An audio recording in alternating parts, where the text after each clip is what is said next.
Everyone knew that the only reason Sienna became Julian's girlfriend was because Amelia had gone abroad. And everyone was waiting for the show.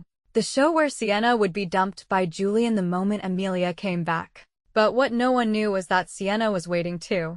Waiting for the day Julian would say, "Let's break up." 5:30 in the afternoon. At the city hall.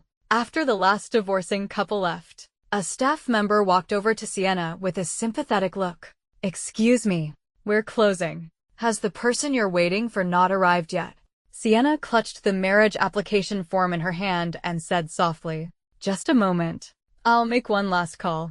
She took out her phone and called Julian. The call log already showed 12 missed calls. And this last one, unsurprisingly, was also rejected. Sienna silently closed her phone, apologized, and left the city hall. The moment the doors closed behind her, she paused. In the next instant, she raised her hand and tore the marriage application to pieces, tossing them into a trash can. This was the third time Julian had stood her up on their wedding registration day, and it would be the last. She loved Julian, but she was not some pathetic creature without self-respect. "Julian, my love for you ends here." In the taxi, Sienna opened her social media. A mutual friend of hers and Julian's had just posted, "Welcome back, Amelia. The future is bright." In the photo, there was Julian, the man she hadn't been able to reach all day, sitting right next to Amelia, his first love, his childhood friend, and once, Sienna's best friend. The three of them had grown up together. But now that Amelia was back, Sienna was the only one who hadn't been told. Sienna took a deep breath and liked the post. Before the person could react, a message from her boss popped up on her phone. "You're in charge of the aero case." Sienna's spirits lifted immediately. She replied with a, "Got it," and then looked at the driver. "Sorry.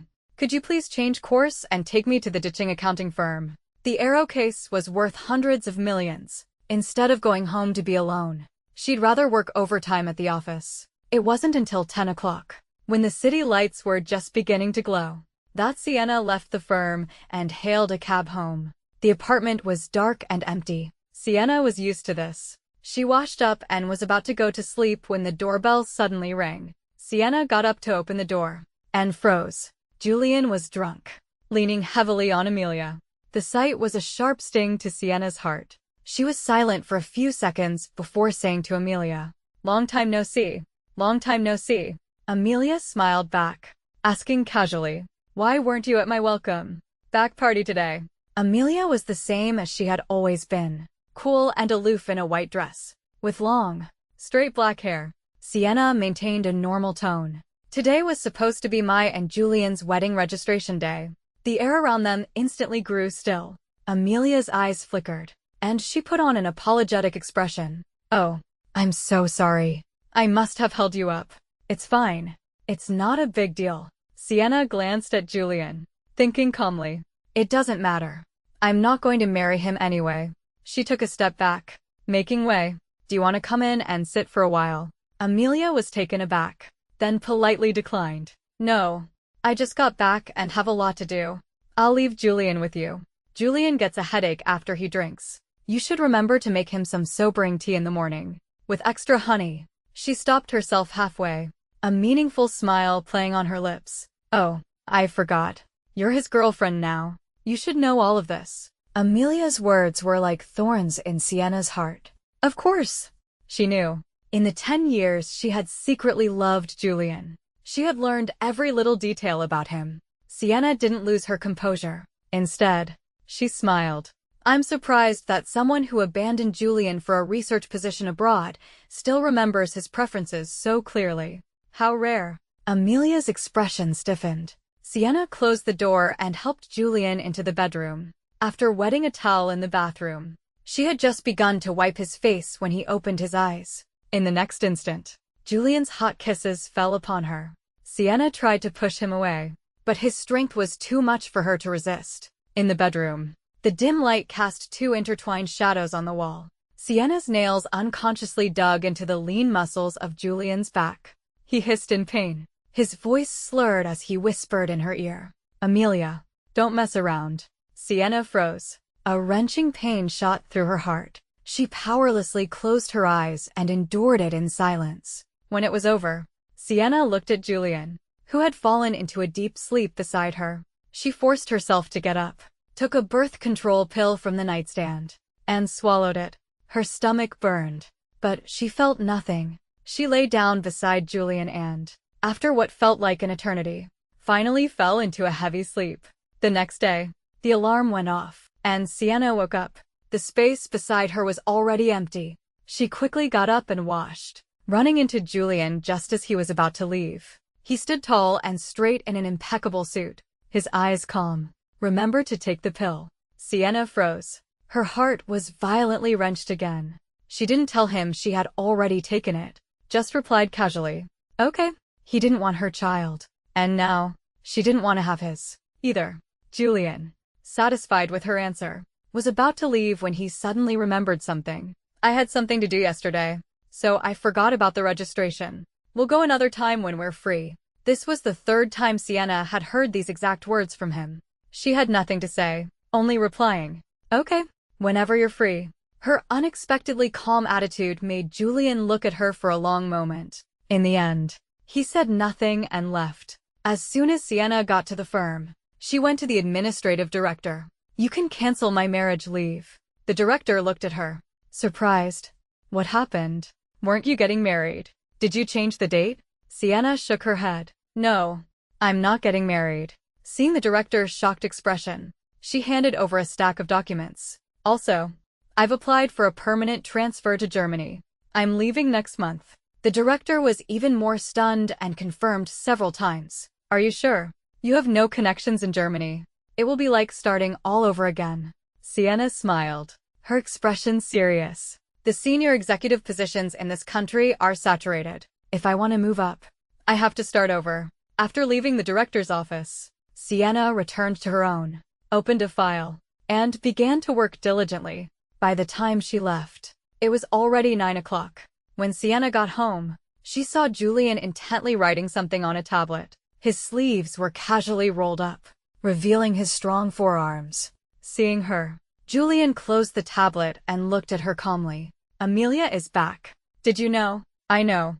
Sienna met his gaze calmly. "She brought you home last night when you were drunk." Julian paused. Then, he raised an eyebrow and changed the subject. "It's Amelia's birthday in a few days. She wants to invite you to her party." Sienna stared at him and asked, "If she wants to invite me, why are you the one telling me?" Julian's tone was frank. "She's working at my research institute now. It was just convenient." Sienna's lips twitched, a hint of indescribable irony in her eyes. She clearly remembered that when Amelia left 5 years ago, Julian had sworn he would never work with her again. Now that she was back, it was as if those words had never been spoken. Sienna couldn't be bothered to dig up old grievances. She just said, "Got it," and ended the conversation. A few days later, on Amelia's birthday, Julian was gone early in the morning. After washing up, Sienna went to the closet to change. Looking at the rack full of white dresses, she suddenly froze. She realized that all these years, she had loved him so humbly that she had even unconsciously started to imitate Amelia. Amelia loved to wear white, so she wore white too, even though her true love was a vibrant red. Now that she was determined to leave, she would start with her clothes. Sienna found an old dress from 5 years ago in the back of her closet. A fiery red fishtail gown that perfectly accentuated her graceful figure.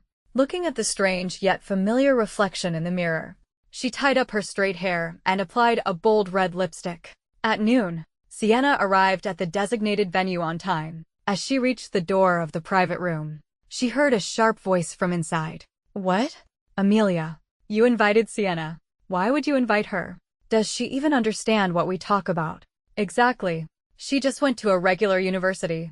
We're all graduates from top schools, with at least a master's degree. If it weren't for Julian, she wouldn't even be able to get in the door of our gatherings." "Julian, now that Amelia is back, you have to give us a straight answer. Amelia or Sienna? Who do you choose?" Sienna paused. She knew Julian's circle didn't welcome her. Julian was a leading figure in the younger generation of theoretical physicists, the youngest professor at a top university. His colleagues considered themselves elite intellectuals and always looked down on her education, thinking she was no match for Amelia and unworthy of being by his side. She didn't think she was inferior in any way, but for the sake of Julian's social life, she had always tolerated it. But now, there was no need to tolerate it anymore. Sienna took a deep breath and pushed the door open. The people inside, seeing her, showed no embarrassment at being caught talking behind her back. Instead, they teased, "Oh, Sienna's here.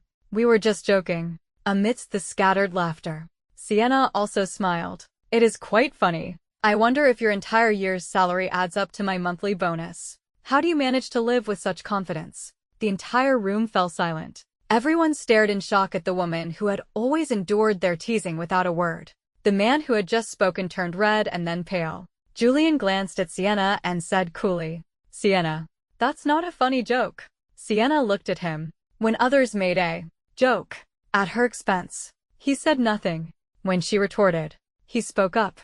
Essentially, it was because his opinion was the same as theirs. He also looked down on her education, also thought she was no match for Amelia, and also felt he was settling for her. A tightness filled Sienna's chest. Just then, Amelia came forward with a sweet smile to mediate. "Oh, Sienna has always had a bit of a temper since she was little. Don't mind her, everyone." The fake sweetness of her words was nauseating. If this had been the old Sienna, she would have started a fight with Amelia right then and there. But strangely, after deciding to let go of Julian, she couldn't even be bothered to argue with her. Sienna gave a light laugh and sat down. "Yes, I've always had a temper." Amelia was the most surprised that Sienna hadn't fought with her. It wasn't until Sienna had been seated for a while that the conversation resumed. Someone deliberately said loudly, "Old Chin, your project is a national level one this time, with tens of millions in research funding.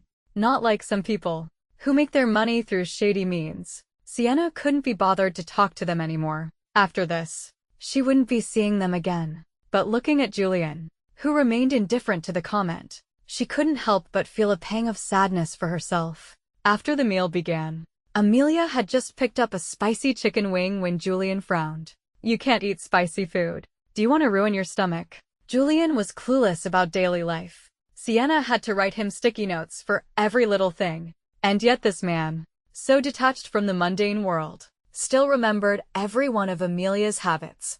Sienna had no appetite to begin with, and now she couldn't eat a single bite. At the end of the party, Julian went to pay the bill. They walked ahead, and Sienna followed behind. Sienna suddenly remembered that before Amelia went abroad, the three of them had always been like this. Later, when Amelia left, Sienna finally became Julian's girlfriend, and she moved from walking behind him to walking beside him. She thought she had changed everything, but it turned out that as long as Amelia was back, everything would revert to the way it was. The three of them reached the hotel entrance. Julian looked at Amelia seriously. "Is someone picking you up?" Amelia nodded. "My brother will be here soon." Just then, a car pulled up. The door opened, and a child jumped out and ran to Amelia. "Auntie, happy birthday." The next moment, the child saw Julian and said sweetly, "Uncle Julian, it's been so long since you've come to see me." Sienna was taken aback. Julian instinctively glanced at her. But first, he bent down and patted the child's head, then told Amelia, "Text me when you get home." Amelia nodded at him, then looked at Sienna. There was no flaunting in her eyes, but it was as if she were telling Sienna, "See, the bond between me and Julian, even after 5 years apart, is something you can never compare to." After watching the car leave, Julian finally turned back to Sienna. "Let's go." Sienna paused for a moment before following him. In the car, Julian finally explained, "I used to be close with that child. I guess Amelia never told him we broke up." Sienna turned to look at him. The car was dark. She could only see half of his face in the shadows, his expression unreadable. Sienna considered his explanation and finally gave a small laugh. The child was the one who was mistaken. All Julian had to do was say one sentence to clear things up. But he didn't. And now he was explaining it to her. Wasn't it funny? Sienna turned her head and looked out the window. When Julian received no response, he looked at her, his gaze lingering on her bright red dress. He immediately frowned and said, "And another thing, Don't wear red dresses anymore. It doesn't look good. Sienna's heart trembled at his words. Was it that the red dress didn't look good on her? Or that he only liked her when she dressed like Amelia? Sienna closed her eyes and said nothing. Seeing her silence, Julian's eyes also grew cold, and he stared straight ahead, not saying another word. When they got home, Sienna went to the study first. She was going to Germany soon and needed to learn German. Fortunately, she had a foundation in the language, so it wasn't too difficult to pick it up again. She didn't hide her studies from Julian, but he never asked, seeming completely uninterested in what she was doing. The next day, the first phase of the Arrow case was officially settled. Sienna organized a reception, inviting many people from the financial circle. It was a great success, and for the first time, she got drunk at a party. Her friend, Lambert, asked with a frown, "You guys didn't stop her. You really let her get drunk. What do we do now?" The others looked at each other, at a loss. Does Sienna have a boyfriend? I don't think so. Maybe we should give that guy a chance. He likes Sienna. Right. We could have him take her home. Lambert scoffed. He was about to take her home himself when her phone rang. The name on the screen was Julian. Lambert answered and put it on speaker. A cool, detached male voice came through. "Sienna, where are you? Why aren't you home yet?" Though the man's tone was cold, it confirmed his identity. Sienna really did have a boyfriend. Everyone was shocked. Only Lambert frowned at the coldness in the man's voice and said, "Hello. I'm Sienna's colleague. She's drunk right now. Could you come and pick her up?"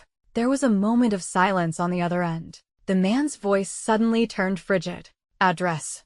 Someone quickly gave the address, and the man hung up.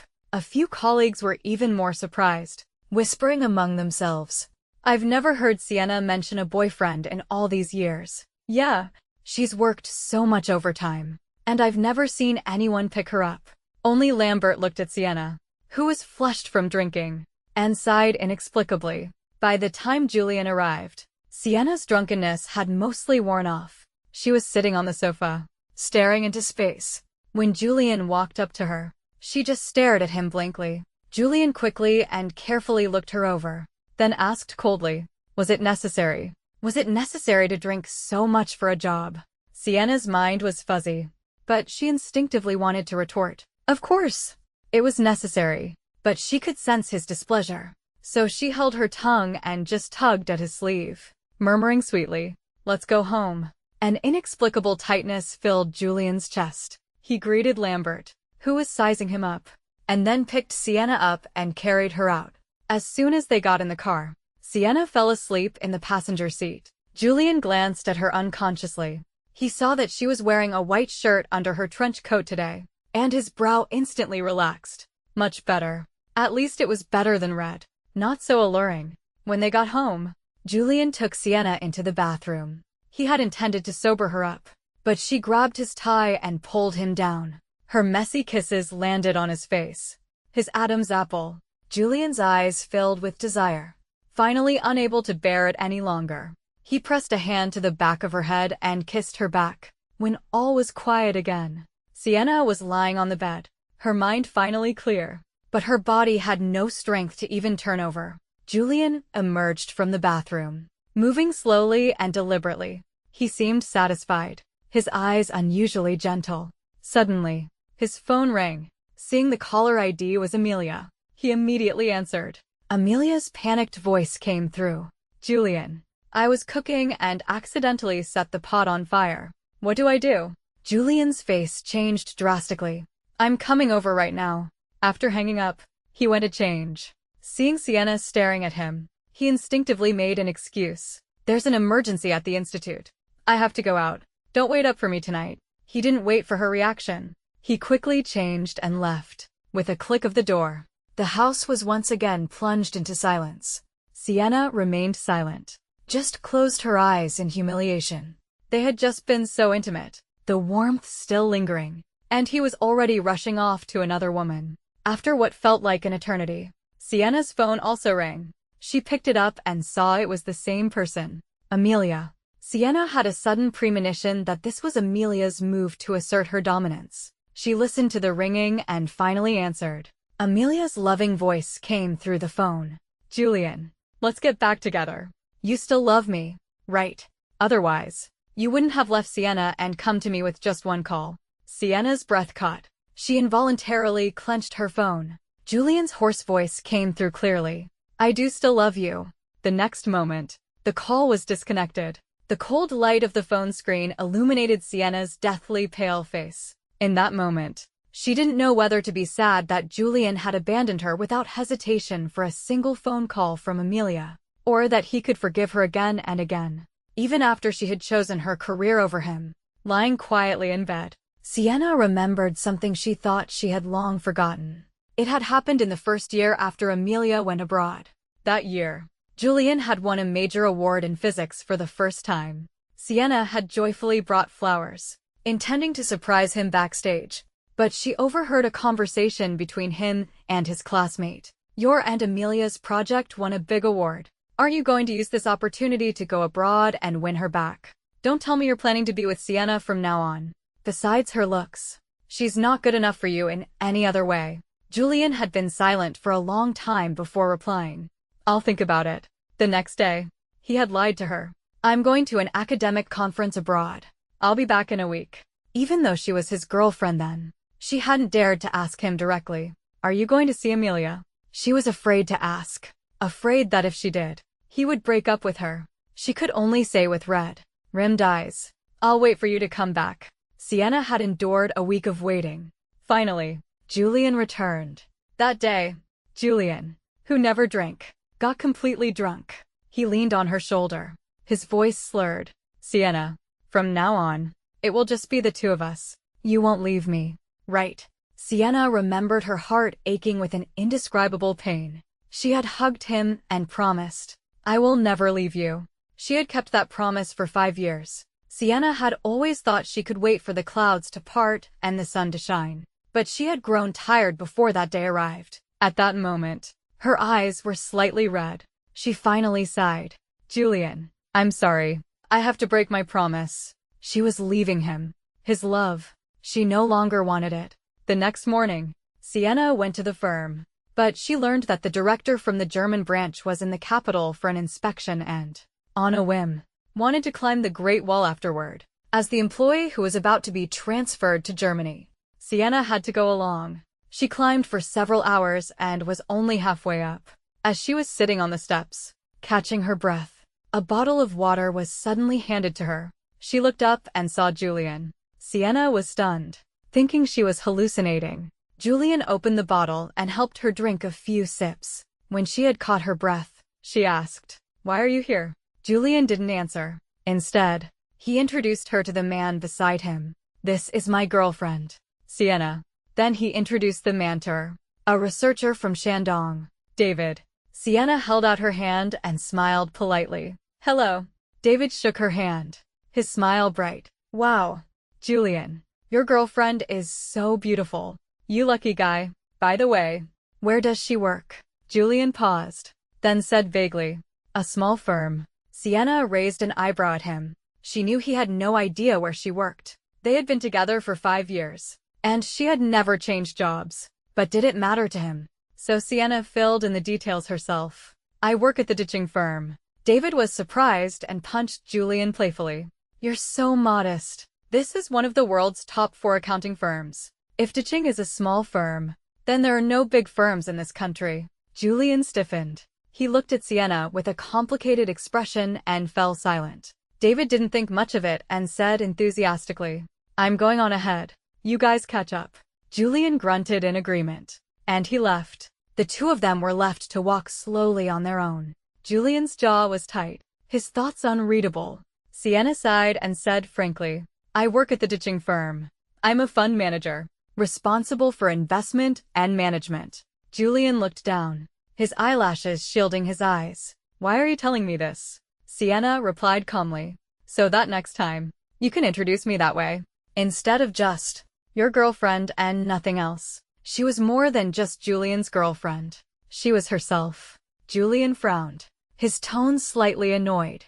Our work is in completely different fields. How would I know about some ditching firm? Sienna was silent for a moment, then smiled wistfully. Yes, we're from 2 completely different worlds. The smile was fleeting. She looked ahead.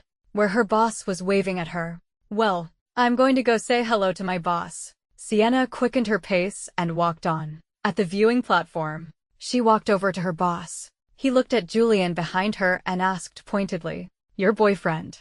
Sienna nodded. "Yes." Her boss then asked jokingly, "Are you willing to go to Germany alone? Not taking him with you?" Just then, Julian also walked over and stood beside her, looking out at the mountains. His profile was sharp, not much different from before. Sienna gave a small laugh and looked away first. She knew Julian didn't speak German. So now, she replied in German, right in front of him, "I'm willing." After coming down from the Great Wall, Sienna properly saw off her superiors. When she turned around, only David was there. He pointed to a shop.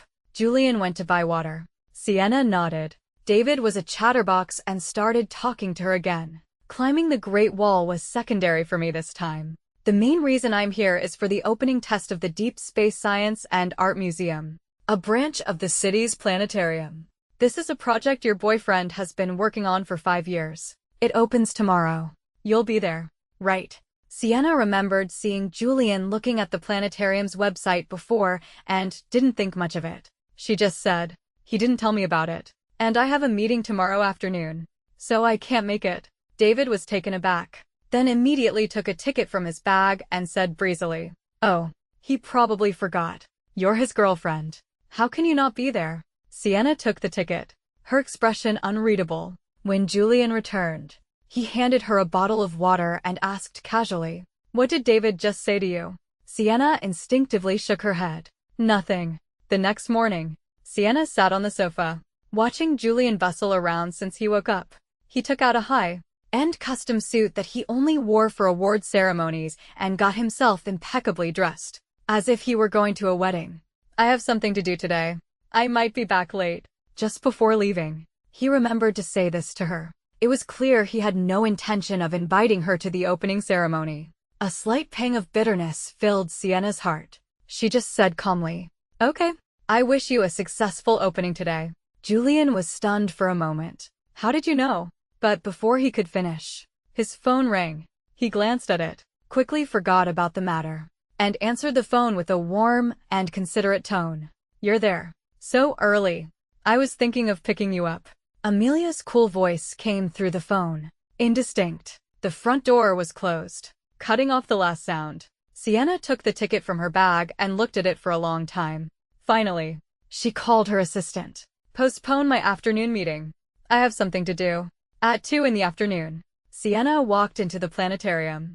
It had been 5 years since her last visit. The last time she had come was because Julian was going to confess his love to Amelia in the old planetarium. She had stood in the crowd of onlookers then. No one knew that she had personally arranged the entire scene for the confession. And today, would this grand opening have its own star? The ceremony had already begun. Sienna found a place to stand.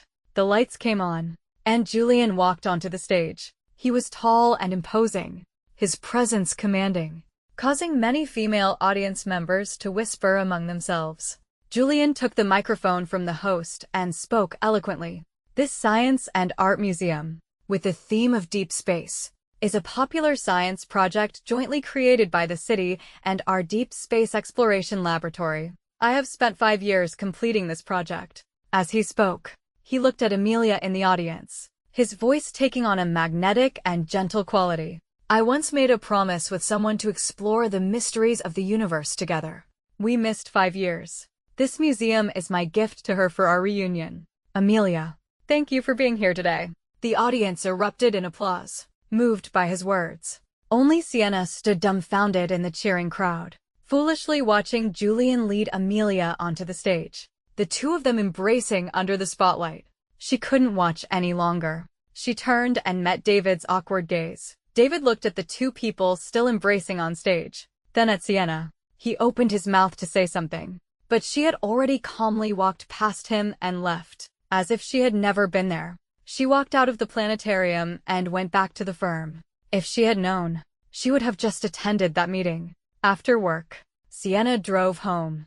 Just as she parked, she saw Julian and Amelia strolling under the dim streetlights of the neighborhood. Like a couple, right?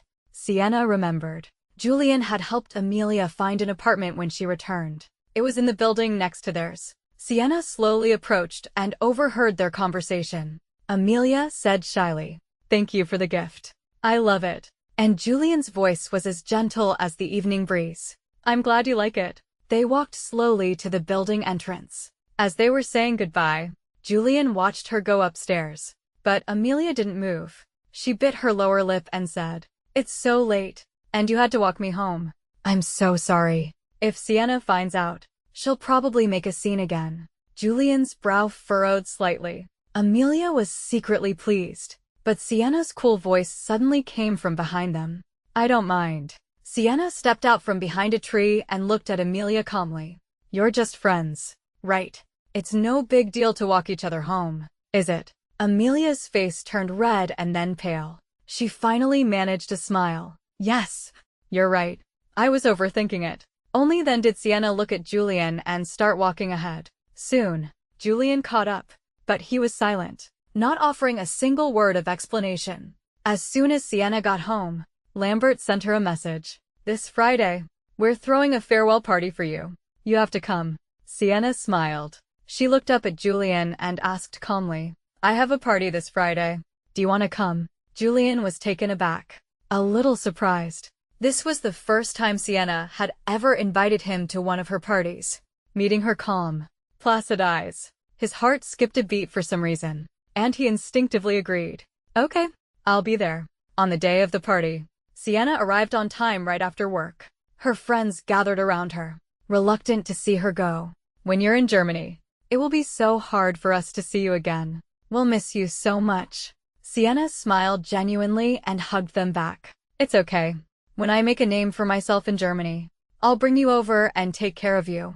Her friend finally laughed through her tears. But Lambert was looking at the door, puzzled. "Didn't you say your boyfriend was coming? Where is he?" Sienna was about to speak when she heard Julian's voice from behind her. "We're not late, are we?" She turned and her pupils contracted. Julian had arrived, but standing beside him was Amelia. Everyone stared at the scene, shocked. Julian calmly explained, "Amelia heard we were going to a party and wanted to come along. Do you mind?" Sienna's lips twitched. Of course, she minded, but Amelia was already here. Could she really kick her out? "Come in, make yourselves at home," was all she could say. The farewell dinner was incredibly awkward. In front of her friends, Julian served Amelia food, saying, "Here, your favorite braised pork ribs with potatoes." Lambert finally couldn't take it anymore and snorted. "Julian, your girlfriend can't reach her favorite dish. Why don't you serve her some too?" Julian was taken aback and didn't know what to do. Sienna knew he had no idea what she liked. "It's okay. I'll get it myself," she said with an awkward smile, turning the lazy Susan. The meal ended in a strange atmosphere. But Lambert, still not satisfied, suggested, "Now that we're full, why don't we go next door and play a game of Mafia?" Sienna paused. She knew Lambert was trying to get back at them for her, but she was going to break up with Julian tomorrow. She was about to refuse when she saw Julian nod in agreement. So the group trooped over to the game cafe. Lambert volunteered to be the moderator. After distributing the roll cards, everyone closed their eyes. The game progressed quickly. After a few rounds, the situation became clear. There were two werewolves. Julian was the seer and had successfully identified the first one. One remained. Sienna was the witch. She had revealed her identity and used her potion to survive until the final round. Whether by coincidence or fate, only the three of them were left. Naturally, Amelia was the werewolf. Sienna looked at Julian and said, "You've checked my identity. If you vote with me for Amelia, we can win." But Amelia, knowing she was exposed and having no defense, just said sweetly, "Julian, I'm really not the werewolf. Can't you just trust me this one time?" Lambert rolled his eyes. "Okay, let's vote." Sienna and Amelia, unsurprisingly, pointed at each other. Then both looked at Julian. Julian pondered for a moment, under the gaze of everyone present. He said in a deep voice, "I vote for Sienna as the werewolf." Sienna was stunned. Before she could react, her friend sneered. "Are you kidding me? What's the point of playing like this? We might as well not play at all and just let everyone get votes by acting cute." Amelia's eyes quickly reddened at the comment. She looked at Julian with a pitiful expression, then at everyone else. I don't know what I did wrong to be targeted like this. If you don't want to play with me, I'll just leave. With that, she ran out of the room. Julian immediately stood up, looked at Sienna, and accused her. It's just a game. Why are you making such a big deal out of it? He was about to chase after Amelia. Sienna instinctively grabbed his arm. Don't go. Her friends were all here. If he left just like that, how embarrassing would it be for her? Julian's eyes flickered. He had clearly thought of this too. But in the end, he still pulled his hand away and said politely, "This one's on me. Everyone, enjoy." Then, without hesitation, he turned and left. He had chosen to abandon her and go after Amelia. Sienna stared at Julian's back, her heart filled with a desolate coldness. Everyone present fell silent. Lambert looked apologetic. "I'm sorry, Sienna. I didn't think it would end up like this." Sienna came to her senses and forced a smile. "It's okay. I know you were just trying to stand up for me, but this was supposed to be my farewell party. Without them, we can talk more freely, right?" Under the lights, her eyes were shockingly red, but she smiled and raised her glass. "Cheer up. My leaving is a good thing. You should congratulate me. Just wish me." She thought for a moment, then said with tears in her eyes, "Wish me a bright future, and that all my wishes come true." Everyone looked at each other, their eyes also quietly reddening. They all raised their glasses and clinked them together. "To your bright future, and may all your wishes come true."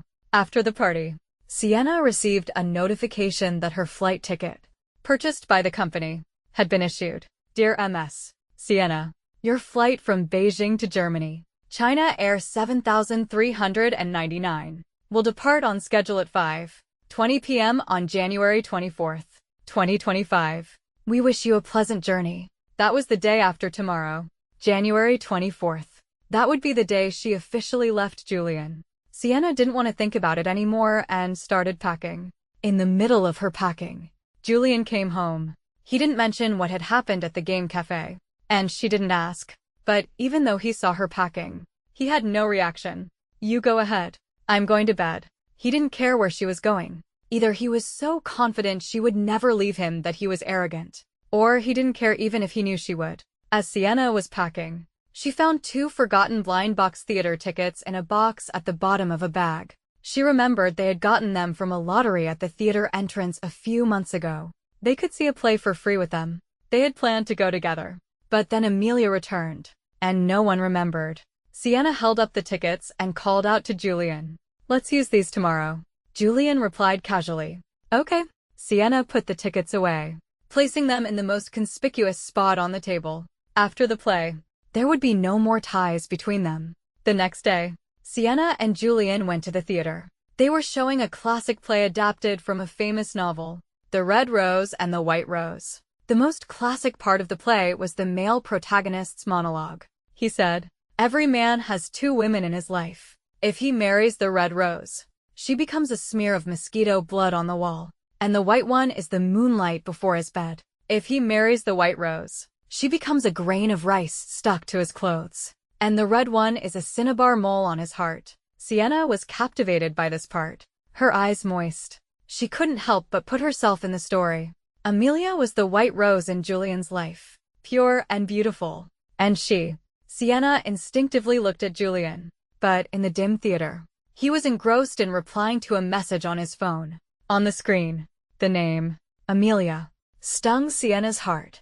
"What are you doing? I'm so bored. Can you come over and keep me company?" "Hold on. I'll be right there," Julian quickly replied, as if sensing something. He looked up and saw Sienna's calm face. He asked, puzzled, "What's wrong? Is the play not good?" Sienna shook her head. "It's nothing." She turned her gaze back to the stage. She thought to herself, "Maybe I'm not even worthy of being a smear of mosquito blood." Sienna's heart ached. She felt both ridiculous and pathetic. After the play, they followed the crowd to the entrance. Sienna knew he was in a hurry to meet Amelia, but she couldn't help but speak. "Let's go home for dinner. I bought a lot of your favorite dishes." But Julian cut her off without hesitation. "No, I have something to do. It's just one meal. It won't take up too much of your time." Sienna tried to persuade him.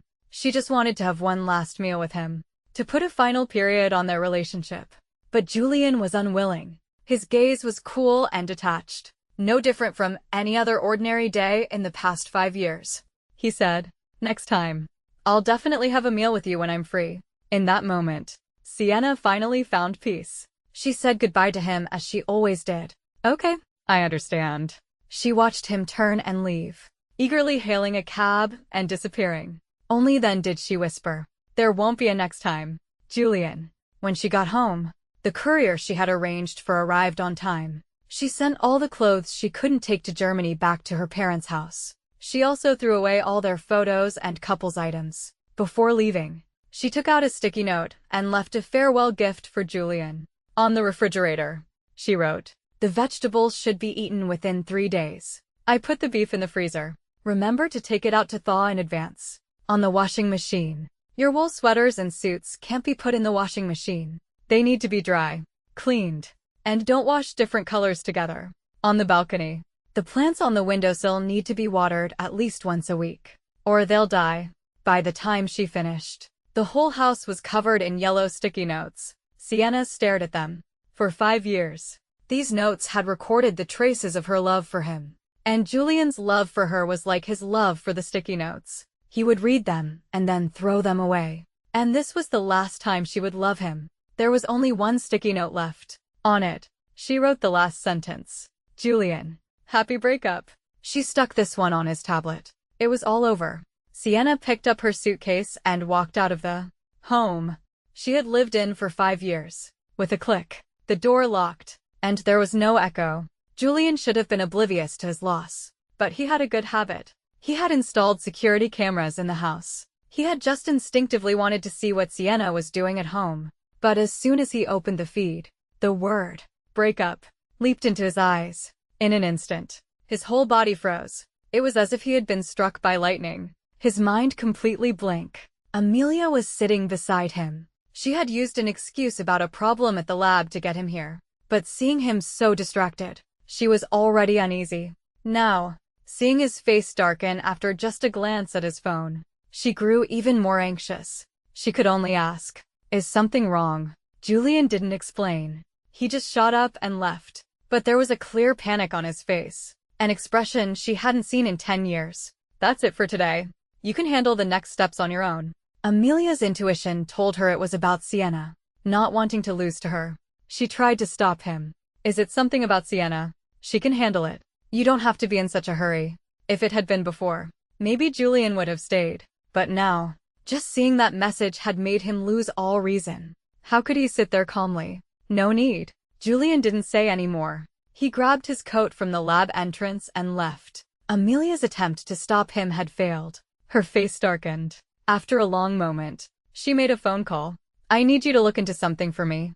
After leaving, Julian kept trying to call Sienna, but it always said she was out of the service area. Although his expression hadn't changed much, anyone who knew him would have noticed his lips were pressed into a thin line. His hands clenched. He was filled with an unprecedented sense of panic. This panic exploded when he got home. Julian stared blankly at the home he and Sienna had shared. It was empty, yet covered in yellow sticky notes. The last rays of the setting sun streamed in, turning the yellow notes a tragic gold. Julian opened his mouth, wanting to call her name, but he knew it was pointless. She was gone. All that was left was what he saw before him. He read them, one by one, and his reason was slowly consumed. His heart suddenly tightened. A feeling more suffocating than when he had heard Amelia was leaving the country. For the first time, Julian felt something was beyond his control.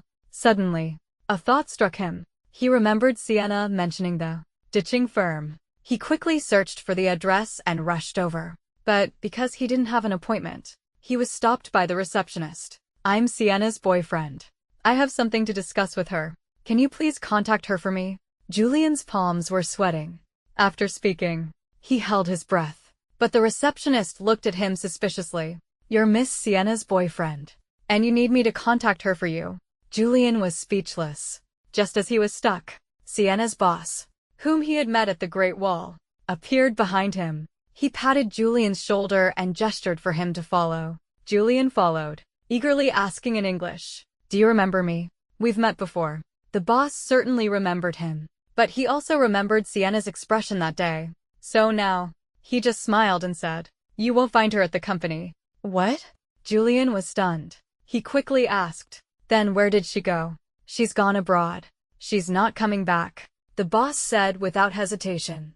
Julian completely froze. It took him a long time to force out 2 words through his teeth. "Abroad." The boss nodded, his face calm, but his words were like a bullet, hitting Julian right in the heart. "You don't know yet. She applied for a transfer to Germany a month ago." Julian's face instantly darkened. A month ago.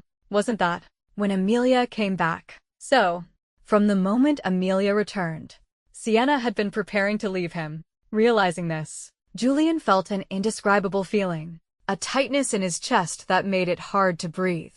"She didn't tell me." He only managed half a sentence before meeting the boss's amused gaze. He was instantly annoyed. "I see. Thank you," he said stiffly and turned to leave. The boss watched him for a long time before finally looking away, as if he had just seen a good show. He then took out his phone and messaged Sienna. "Your boyfriend came to the company looking for you. He'll probably chase you to Germany." After sending it, he knew Sienna was on a plane and couldn't reply. Having gotten his fill of drama, he went about his day. Meanwhile, Julian, who had returned home from the firm, was filled with anger. The surprised looks from others, the fact that Sienna had broken up with him without a word, it all infuriated him. Now, seeing the house full of sticky notes only added fuel to the fire. "Are you writing these things to ease your own guilt? Sienna, I won't allow you to unilaterally break up with me." Julian gritted his teeth and tore down the sticky notes, one by one, crumpling them in his hand. The rough paper dug into his palm, but he couldn't let go. He threw them into the trash can. Out of sight, out of mind. Suddenly, his phone rang. Julian snatched it up. But it wasn't Sienna. A flash of disappointment crossed his face, but he quickly answered. "I found Sienna's flight number for you. I also found her temporary address in Germany." Hearing the address, an irrepressible joy surged through him. "Thanks.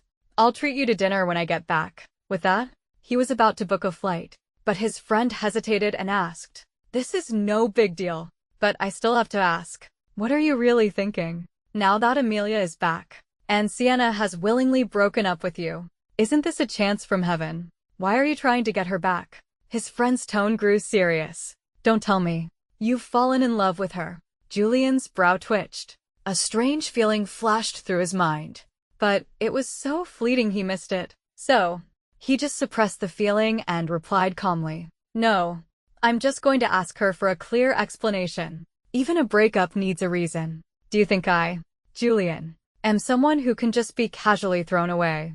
Julian, in the thick of it, didn't notice, but his friend, hearing his words, keenly sensed the dissatisfaction and anger in his tone. Even when Amelia had left him, he hadn't been this emotional, but he couldn't point it out now. He just said vaguely, "I see. Well, you're busy. I won't keep you." After hanging up, he thought for a moment and called someone else. The moment the call connected, his friend's expression turned grim. "Amelia, there's something I need to tell you." Julian booked his flight and rushed to the airport. On the way, an employee from the lab called.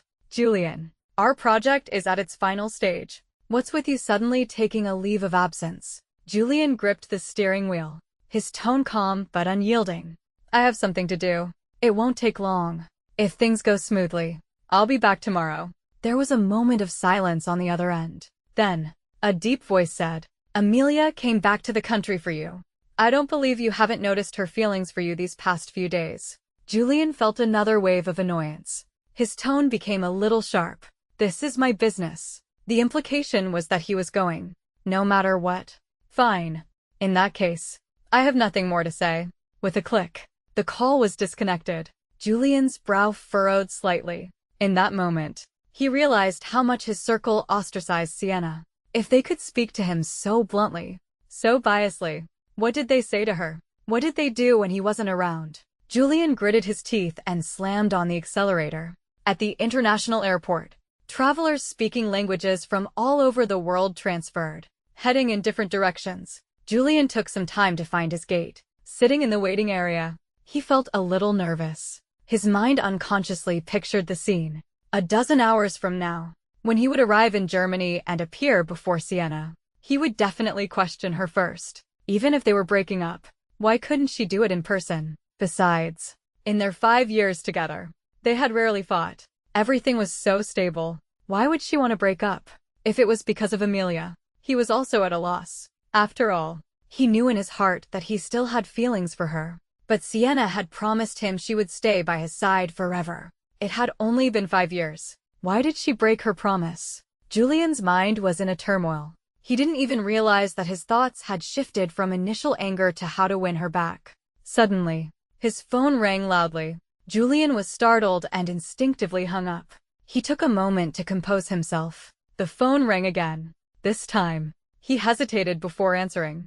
"Are you calling to persuade me to?" His voice was inexplicably weary, but Amelia was still as gentle as ever, as if nothing could faze her. Julian used to think this was the most suitable personality for him, but now he just felt annoyed. "Julian, I'm not calling to persuade you. I'm calling to tell you the truth. Don't you want to know why she suddenly broke up with you?" Julian clenched his phone. He asked with difficulty. "Why?" Amelia laughed on the other end, her laughter filled with meaning. "Because between her career and you, she chose her career. Julian, this opportunity in Germany is very important to her. As long as she can get some experience abroad, she can come back and be the head of the department. Why would you want to stand in the way of her future?" Amelia's words were like a hammer, shattering the peaceful illusion Julian had been clinging to. He opened his mouth, instinctively wanting to deny it, but he remembered what her boss had said. She applied for a transfer to Germany a month ago. So, it wasn't because Amelia had returned that she decided to leave him. It was because she had already decided to give up on him. And Amelia's return was just a coincidence. Realizing this, Julian finally closed his eyes in humiliation. In that moment, a devastating rage swept over Julian. He hung up the phone, his body rigid. He sat in the airport like a soulless statue, motionless, until the boarding announcement came. "The cabin doors will be closing in 15 minutes. Please proceed to the gate." Only then did Julian snap out of his daze. In that instant, the ticket in his hand seemed like a joke. He gave a sarcastic smile, picked up his suitcase, and walked to the service counter, his face as cold as frost. "Hello. I'd like to cancel my ticket." The dozen-hour flight left Sienna's legs a little weak when she disembarked. Fortunately, the head of the German branch was waiting for her at the gate. He was very efficient. After picking her up, he drove her to the dormitory. "The company here is still in its early stages, so please understand. The living conditions are not as good as back home," he said, taking a moment from driving to talk to her. "Hello. My name is Felix. My Chinese name is Felix. I'm Chinese, but my Chinese is not very good. Please teach me more in the future." Felix spoke fluent German. Only when he said his Chinese name did he stumble through a sentence in Mandarin. Sienna grunted in acknowledgement. Perhaps it was the feeling of meeting a fellow countryman in a foreign land. But she couldn't help but look at him a few more times. He was wearing a camel-colored trench coat, which made him look tall and long-legged. When he helped her with her luggage, she could see the firm lines of his forearm. Now, he was driving with one hand, the window half open, the wind blowing in. It messed up his hair, but it gave him a surprisingly casual air. Felix met her gaze in the rearview mirror and smiled inexplicably. "What are you looking at?" Sienna was taken aback by his smile and quickly looked away. "Nothing." She had never interacted with such a confident and open man before. The men back home, no matter how powerful, always maintained a facade of modesty, a modesty that was almost hypocritical. So a flicker of novelty crossed her mind, then vanished. When they reached the firm's dormitory, Felix was helpful to the end, carrying her luggage upstairs and checking the water, electricity, and furniture before leaving. "If anything happens, just come and find me in 304. I live there." Felix put down the key and added another reminder. "Remember to look through the peephole before you open the door. You're new here, and there are a lot of people on this floor. Many of them will be curious about you." Sienna nodded obediently. Only then did Felix turn and leave, closing the door behind him. Sienna finally breathed a sigh of relief. Even though he was sent by the firm, being alone with a tall, 6-foot man in a room still made her feel a little awkward. Now that he was gone, she finally had the mind to look around the room she would be living in for the next few years. Compared to her previous home, this was more like a hotel room. A 40 square meter room, with only basic furniture and nothing else. Sienna collapsed onto the bed, her eyes weary. Now, she finally had time to take out her phone and get online. She saw the message from her boss. She fell silent for a moment. Julian would come looking for her. Sienna doubted it. She didn't believe it in her heart. Yet there was a flicker of inexplicable anticipation. A night passed, then another. 48 hours later, Sienna lay in bed and laughed at herself. Why was she still deceiving herself at this point? Her heart ached, but she didn't care. Just as she was about to fall asleep, her phone buzzed. She opened it and saw a new post from Amelia. After all this time, it's still you by my side. The accompanying photo was of two hands, fingers intertwined. Sienna recognized it at a glance. It was Julian's hand. In that moment, Sienna's heart felt like it was being torn apart. A wave of emotions washed over her, making it hard to breathe. She had been prepared for the possibility that Julian might get together with Amelia after she left, but she never thought it would happen just 3 days after she left. The photo was like a gunshot to her heart. Sienna lay in bed, covering her eyes with her forearm. The world went dark. After a long time, a single tear slipped from the corner of her eye. She really didn't want to cry over Julian anymore, but she couldn't stop thinking about the past 5 years. To make him forget Amelia, she had done things she disliked. Over and over, he wanted to go to the library to study in the winter, so she would get up at the crack of dawn to save him a seat. Winter in Beijing was bleak. Wrapped in a thick coat, she would still feel cold. She heard his lab needed funding. They were just a group of graduate students. Despite their impressive academic backgrounds, the investors would still make snide remarks. She found out and went to smooth things over with each of them in advance. She never told Julian about these things. She just felt that if you love someone, you should do things for them. If she told him, he would feel obligated to her out of gratitude. She only wanted his love, not his thanks. But after all she had done, she had received neither thanks nor love. Sienna's nose stung, and a wave of strong emotions washed over her again, pulling her down into an abyss. This is the last time, Sienna. This is the last time you will cry over Julian.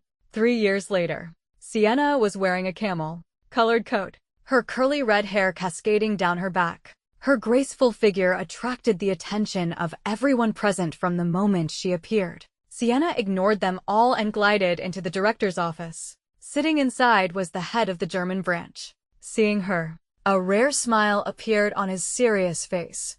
"You're here." Sienna grunted in acknowledgement and found a seat. "How did the application go?" The director smiled kindly and took a document from the cabinet. "It's done. Your transfer back to the home country has been officially approved. You leave in 3 days. When you get back, you'll be the second in command. How about that? A promotion, right?" Sienna finally gave a small smile. She walked over, took the document, and after confirming everything was in order, her brow relaxed. "I spent 3 years turning the German branch into what it is today. Ditching has to give me a promotion to keep me." She made a rare joke. The director didn't mind. After a few more words, he let her go. As Sienna was leaving the office, she ran into Felix. After 3 years, his Mandarin had really improved. "How did it go?" Sienna held up the document. "I'm going home." She smiled warmly, a hint of longing in her eyes. Felix was genuinely happy for her, but there was also an indescribable sense of loss. "So, we won't see each other again." Sienna patted his shoulder and said casually, "It's okay. You can always come and work in China. I'll take you to climb the Great Wall then." She said it lightly, not really meaning it. After all, Felix's family was in Germany, and his Mandarin was often only understood by her. But now, he was seriously considering it. He nodded. "Okay." Sienna thought he was talking about climbing the Great Wall and didn't think much of it. She turned and left. Only Felix remained standing behind her, staring at her retreating back. 3 days later, Sienna landed safely in Beijing. She wore sunglasses and walked calmly forward. Behind her, a man in a black coat brushed past her. The distance between them was only 5 meters. Julian's footsteps suddenly stopped, a look of surprise on his face. Then, He abruptly turned around. People came and went, each with their own destination. But the familiar figure was gone. Julian looked around, an indescribable feeling welling up in his heart. Julian, what's wrong? A colleague asked curiously. Julian shook his head, suppressing all emotion. Nothing. I thought I saw someone. With that, he calmly walked on. It wasn't until he was on the plane that his heart still felt a strange flutter. After 3 years, how could he be thinking of Sienna again? Hadn't the pain she had given him been deep enough? Julian closed his eyes, hiding all emotion. 3 years ago, Sienna had chosen her career over him and broken up with him. He hadn't chased after her, hadn't said anything, tacitly accepting the breakup. He thought it would be like his breakup with Amelia. A few days of sadness, and then it would pass. But a week after the breakup, he still thought of her. A month after the breakup, he still thought of her. When he ate, he missed her cooking. When he woke up, he missed her sleeping beside him. When he mixed his whites and colors in the laundry, he missed her nagging. His life had been unknowingly filled with her shadow. But Sienna had abandoned him. Julian felt he should have some dignity. So he had endured it and not gone looking for her. But the longing grew heavier and heavier, almost crushing him. It was then that he belatedly realized he might have fallen in love with her. But by then, she was long gone from his side. Julian snapped his eyes open, his chest tight. He looked out the window, taking in the entire city. But he knew she was not here. On her 3rd day back in the country, Sienna officially started at ditching. It was the same boss as before. They still worked well together. But Sienna looked at the contract in front of her and fell silent. Her boss sighed, about to take it back. I know you don't want to have anything to do with Julian anymore, but they're the only ones in the country qualified to partner with us on this case. If you really find it difficult, I can have someone else take over. Sienna's brow furrowed. She pressed a hand on the contract. No need. Since I chose to come back, I'm prepared to face him. Seeing her boss's grave expression, she smiled. When is the meeting? Her boss replied quickly. Tomorrow at 3 in the afternoon. Sienna nodded and turned to leave. She didn't hesitate. She accepted it readily. They would meet again one day. If she hid from him, he would only look down on her. Besides, he was in a stable relationship now. They might even be married. Why should she care? Sienna comforted herself and managed to suppress her emotions. The next day, when she arrived at the clubhouse, she stood at the door, took a deep breath, and then went in. Her heart was pounding in her chest. She nervously looked around but didn't see Julian. Only a few unfamiliar faces. A man approached her and greeted her with a warm smile. I'm the person in charge of this project at the lab. You can just call me Alex. Alex looked to be in his mid-20s, but he was very composed. Sienna said nothing, just smiled and took her seat. Just as she sat down, Alex said, Our boss will be here shortly. Please be patient. It's fine. Sienna's palms were sweating. Just as she finished speaking, the door behind her opened. Alex immediately stood up to greet the person. Professor. Sienna's body tensed, but the voice that came from behind was not Julian's. You're the person in charge from ditching. Sienna stared at the person's face. A complete stranger. The weight in her heart suddenly lifted. But there was an indescribable sense of disappointment hidden within. I am. Hello. My name is Sienna. She held out her hand warmly. The person quickly shook it and then explained. I'm sorry. Professor Julian went abroad a few days ago and hasn't returned. I'll be in charge for today. Sienna had no objection. She led the person to the table, and they smoothly began their discussion. But her heart was pounding. Was Julian really abroad? Or was he deliberately avoiding her? After all the basic details were finalized, she finally had the signed contract. The person then smiled and asked, Now that the business is settled, can we finally sit down and chat? Sienna was taken aback. She looked at his face carefully and then asked, uncertainly, Are you, David? David nodded vigorously, the muscles in his face relaxing. I was worried you were mad at me and pretending not to know me. Sienna smiled helplessly. I'm sorry. It's been so long. I couldn't quite remember. And you didn't introduce yourself. David also looked a little helpless. After a long moment, he said, I invited you to the opening ceremony that time. And then a few days later, I heard you and Julian broke up. So, he didn't finish. But Sienna understood instantly. He thought he had indirectly caused their breakup and was feeling uneasy. Sienna laughed and reassured him. It has nothing to do with you. Even without you, I would have broken up with him a few days later. David was taken aback, opened his mouth to say something, but in the end, said nothing. Sienna didn't take it to heart and started to walk out. Alex, having overheard this huge secret, was shocked and followed David, asking, "Is that the professor's ex-girlfriend?" Sienna. David grunted in acknowledgement. Then Alex marveled.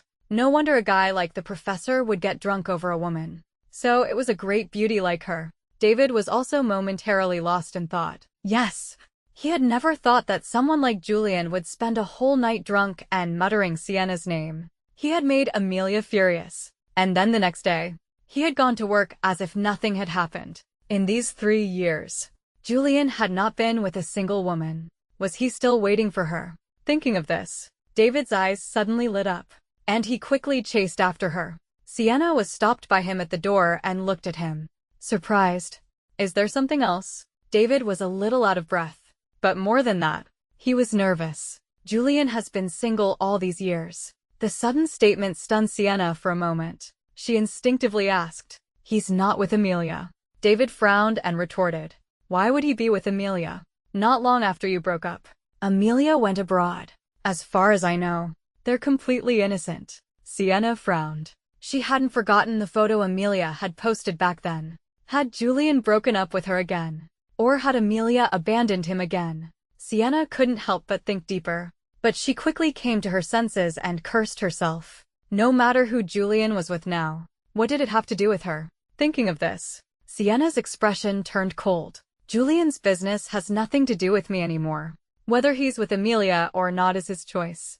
I don't care, she said calmly, and saw David's face change drastically. She didn't think much of it, just nodded slightly and was about to turn and leave. But in the next moment, she met the cold face of the man behind him. It was Julian, whom she hadn't seen in 3 years. Sienna's pupils trembled. In an instant, all the words caught in her throat. It had been 3 years. The moment she saw Julian again, she felt no sense of strangeness at all. It was as if, in these 3 years, she had never forgotten him. Thinking of this, Sienna couldn't help but give a bitter smile. She really hadn't moved on. But regardless, this was not the emotion she should be showing now. "Long time no see," she said flatly, her tone devoid of emotion, as if she were seeing an ordinary friend. Maybe not even an ordinary friend. Julian's face was cold. It was impossible to tell if he had heard her words just now. He just nodded slightly, his gaze bypassing her to land on David behind her. This time, the warning was obvious, as if to say, "You've crossed a line." David was at a loss and quickly changed the subject. "Didn't you say you couldn't make it back?" Julian grunted in acknowledgement and said calmly, "It took less time than I thought. So I came to see." Sienna raised an eyebrow but said nothing. She just said, "You two catch up. I have something to do, so I'll be going." Julian didn't respond. He stood there like a pine tree, straight and unmoving. Sienna walked past him, but she heard him say coldly to David behind her, "Next time, don't mention my business to irrelevant people." Her footsteps faltered. Irrelevant. Sienna's lips curled into a self-mocking smile, and she continued on her way. Julian heard her footsteps fade away. His face completely darkened, and the atmosphere around him froze. David could see his stubborn pride and sneered, "Keep being stubborn. When Sienna gets a new boyfriend, we'll see where you go to regret it." Julian's hand unconsciously clenched. He stood there, his eyes downcast. "Didn't you hear her? She said she doesn't care about me. That makes me an irrelevant person." David was at a loss for words again. "Fine. Have it your way." He left angrily, but after a few steps, he suddenly stopped and said, "When I first met you, you weren't like this. Otherwise, I wouldn't have joined your lab. But one thing I'm sure of is that, while we're the only ones in the country who can partner with ditching on this case, it's not the same for them. Since you pushed for this partnership, don't bring your personal feelings into it. Otherwise, one day, you will truly regret it." David left after saying his piece. Julian stood there with a cold face, but he suddenly felt an inexplicable weariness. He had found out that Sienna was in charge of this case and had rushed back. speeding up his work. What for? Julian rarely fell into silence, but now his heart was full of complex emotions, and he didn't know where to begin. On the other side, Sienna returned to the firm with the contract. She absent-mindedly flipped through the document in front of her, but her eyes never focused on it. Suddenly, someone knocked on the door. It was her assistant, Miss Sienna. Another person has been sent over from the German branch. Would you like to come and meet them? Sienna frowned slightly. She hadn't received any news of a new arrival. Puzzled, she didn't show it. She stood up and walked out with her assistant. Just as she reached the middle of the hall, she heard a familiar male voice. Hello, everyone. I'm a future colleague. My name is Felix. My Mandarin isn't very good. Sienna was taken aback. A faint joy spread through her heart. She looked at the man surrounded by everyone and chuckled. Felix, why is that always the first thing you say when you talk to Chinese people? Felix heard her voice and quickly turned around, grinning. He clearly remembered when he had told her his Mandarin wasn't good. Am I wrong? I really don't speak Mandarin well. If you hadn't taught me, I would have had to bring a translator to China. Too small. Round dimples appeared on his fair face. Sienna was momentarily dazed. When she came to her senses, she noticed several female colleagues were secretly staring at him. She smiled helplessly and said, "Come to my office first. Don't just stand here." She turned and led the way. Felix quickly followed. Behind them, a group of people stared at their retreating backs, whispering among themselves. That guy likes our Miss Sienna. Right. Goes without saying. He chased her all the way from Germany. Of course. He likes her. TSK. TSK. Our Miss Sienna really has a way with men. The assistant coughed lightly, giving them a look. All right. That's enough chatting. Get back to work. Everyone dispersed. But the assistant also secretly glanced at Sienna's office, her inner gossip columnist churning. In the office, Sienna made a cup of tea for Felix and said casually, "Have some tea. It's a good blend." Felix nodded, took a sip, and said sincerely, "Not bad. You can only find this kind of quality stuff in China." Sienna chuckled, her eyes filled with amusement. "Look at you. If it weren't for your bad Mandarin, anyone would think you were Chinese." Felix shrugged. "What do you mean? Think. I am Chinese. I just didn't grow up here." Sienna certainly knew that. She then asked, "Why did you suddenly want to work in China? You got a promotion in Germany too." Felix put down his teacup, his fingers tracing the rim. "Didn't you say I could come and work in China? Were you just kidding?" Sienna was taken aback. She recalled what she had said to him when she left and knew it had been a casual, polite remark. But Felix had taken it seriously. This misunderstanding was completely baffling. Sienna sighed and asked in more detail, "What about your parents? Did they not object to you coming back? Didn't you say they were getting old and didn't want to move anymore?" Felix nodded, looked up, his eyes calm. "I told them I wanted to come back to China. They didn't object. They just said they hoped I could go back to our old home and take some pictures for them." Sienna was relieved. She then asked casually, "Do you need any help with that?" Felix nodded vigorously and replied in broken Mandarin, "Of course. If you don't help me, I can't find the place." Sienna chuckled again.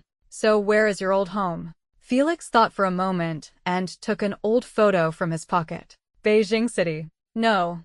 303. Happiness Street." Sienna's hand froze. She almost dropped her teacup. She said, shocked, "Say that again." "Where?" Felix's pronunciation was perfect this time. "I said, in Beijing City. No. 303. Happiness Street." Sienna heard it clearly this time. Her face was a mix of surprise and disbelief. She asked, "Do you know where I lived as a child?" Felix shook his head. Sienna suddenly smiled and said, word by word, "I lived at No. 302. Happiness Street." Felix's eyes widened. They were filled with surprise, and also a little disappointment. "What a shame. I left the country when I was 1. I've forgotten everything about my time in China. Hearing you say that, maybe we even met as children." Sienna also nodded thoughtfully. "It's possible. But you know, when you left, I was only 3. I don't remember you at all." Felix grunted and then helplessly pushed the thought aside. "All right, I'll leave that with you. We have more important things to do now." He raised his eyebrows smugly. Sienna asked curiously, "What's that?" Felix became excited and said eagerly, "After work. Take me out for some good food." Sienna was taken aback, looking at his bright smile. She was inexplicably infected by his cheerfulness and couldn't help but laugh along. "All right, we'll go after work." At 6 o'clock sharp, Felix appeared at her office door. He didn't rush her, just watched her with an expectant gaze. How could Sienna dare to work overtime? She shut down her computer and left on time. "Let's go. I'll take you to have some Peking duck." Finally able to play the host, Sienna naturally took him to a famous restaurant in Beijing. She had wanted to get a private room, but he insisted on experiencing the local culture and sat in the main hall. Sienna had no objection. It was just that when she used to come here with Julian, he always found it noisy, so they always sat in a private room. She had gotten into the habit of heading straight for a private room. She herself loved lively places and being with friends. Felix and she had similar tastes. After ordering, Felix still looked like he wanted more. "It's a shame there are only two of us. Otherwise, I would have ordered everything on the menu." Sienna smiled at him and promised, "It's okay. I'll bring you here again next time." Felix's eyes suddenly lit up. "Really?" he asked in disbelief, a hint of disappointment in his voice. "Don't just say it casually like last time. I'll take it seriously." Sienna was taken aback. She hadn't expected this seemingly simple man to be so perceptive. She felt a little apologetic and nodded solemnly. "It's true. As long as I'm free." Only then did Felix smile with satisfaction. Just then, the food arrived. They happily shared the meal. Felix must have been a true food lover. He cleaned every plate. Sienna, as the one who brought him here, couldn't help but smile at his appreciation. It was strange. With Felix, she just felt relaxed. Whether in Germany or back home, she was always happy to be with him. After the meal, Sienna suddenly stood up. "I'll go pay." Felix didn't stand on ceremony. He waved at her, rubbed his belly, and smiled. "You go ahead. I need to rest a bit." Sienna looked at his exaggerated posture and smiled helplessly. She then walked to the cashier alone. After paying, she returned to their table but didn't see Felix. She took out her phone and saw that he had gone to the restroom.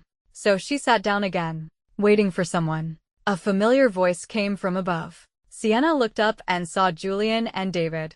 They were dressed in suits, looking like they were in the middle of a business meeting. Sienna's radar immediately went off. Julian couldn't possibly be thinking of changing partners just because of her. Right. Julian knew what she was thinking. And, because he knew, his face instantly darkened. "It's just a normal dinner. Don't overthink it," Sienna said. Oh, and also felt a little awkward. So she decided to wait for Felix outside. She stood up to leave. "Well, if there's nothing else, I'll be going." An inexplicable restlessness surged through Julian, especially after seeing the two sets of chopsticks and bowls on the table. This restlessness reached its peak. As Sienna was about to brush past him, he instinctively grabbed her hand. "We meet again. And you have nothing to say to me." Sienna was stunned for a moment, then quickly composed herself, her face turning cold. "Didn't I already say it?" Julian couldn't hold it in any longer, his emotions showing for once. Long time no see is considered a conversation." Sienna immediately frowned, her displeasure obvious. "There's nothing else to say. I don't think I have any extra words for my ex-boyfriend." Seeing Julian's face freeze, she remembered they were now business partners and forced herself to soften her tone. "Except for work." The meaning was clear. Apart from work, there was no need for them to talk. Understanding her meaning, Julian's face darkened. He clenched his fists but was speechless. This was not a suitable environment for a conversation. Because of their confrontation, many people had noticed them. David sighed and reminded him, "There are still people waiting." Only then did Julian come to his senses. His palm was red where his nails had dug in. "As you wish," he said coldly and was about to leave.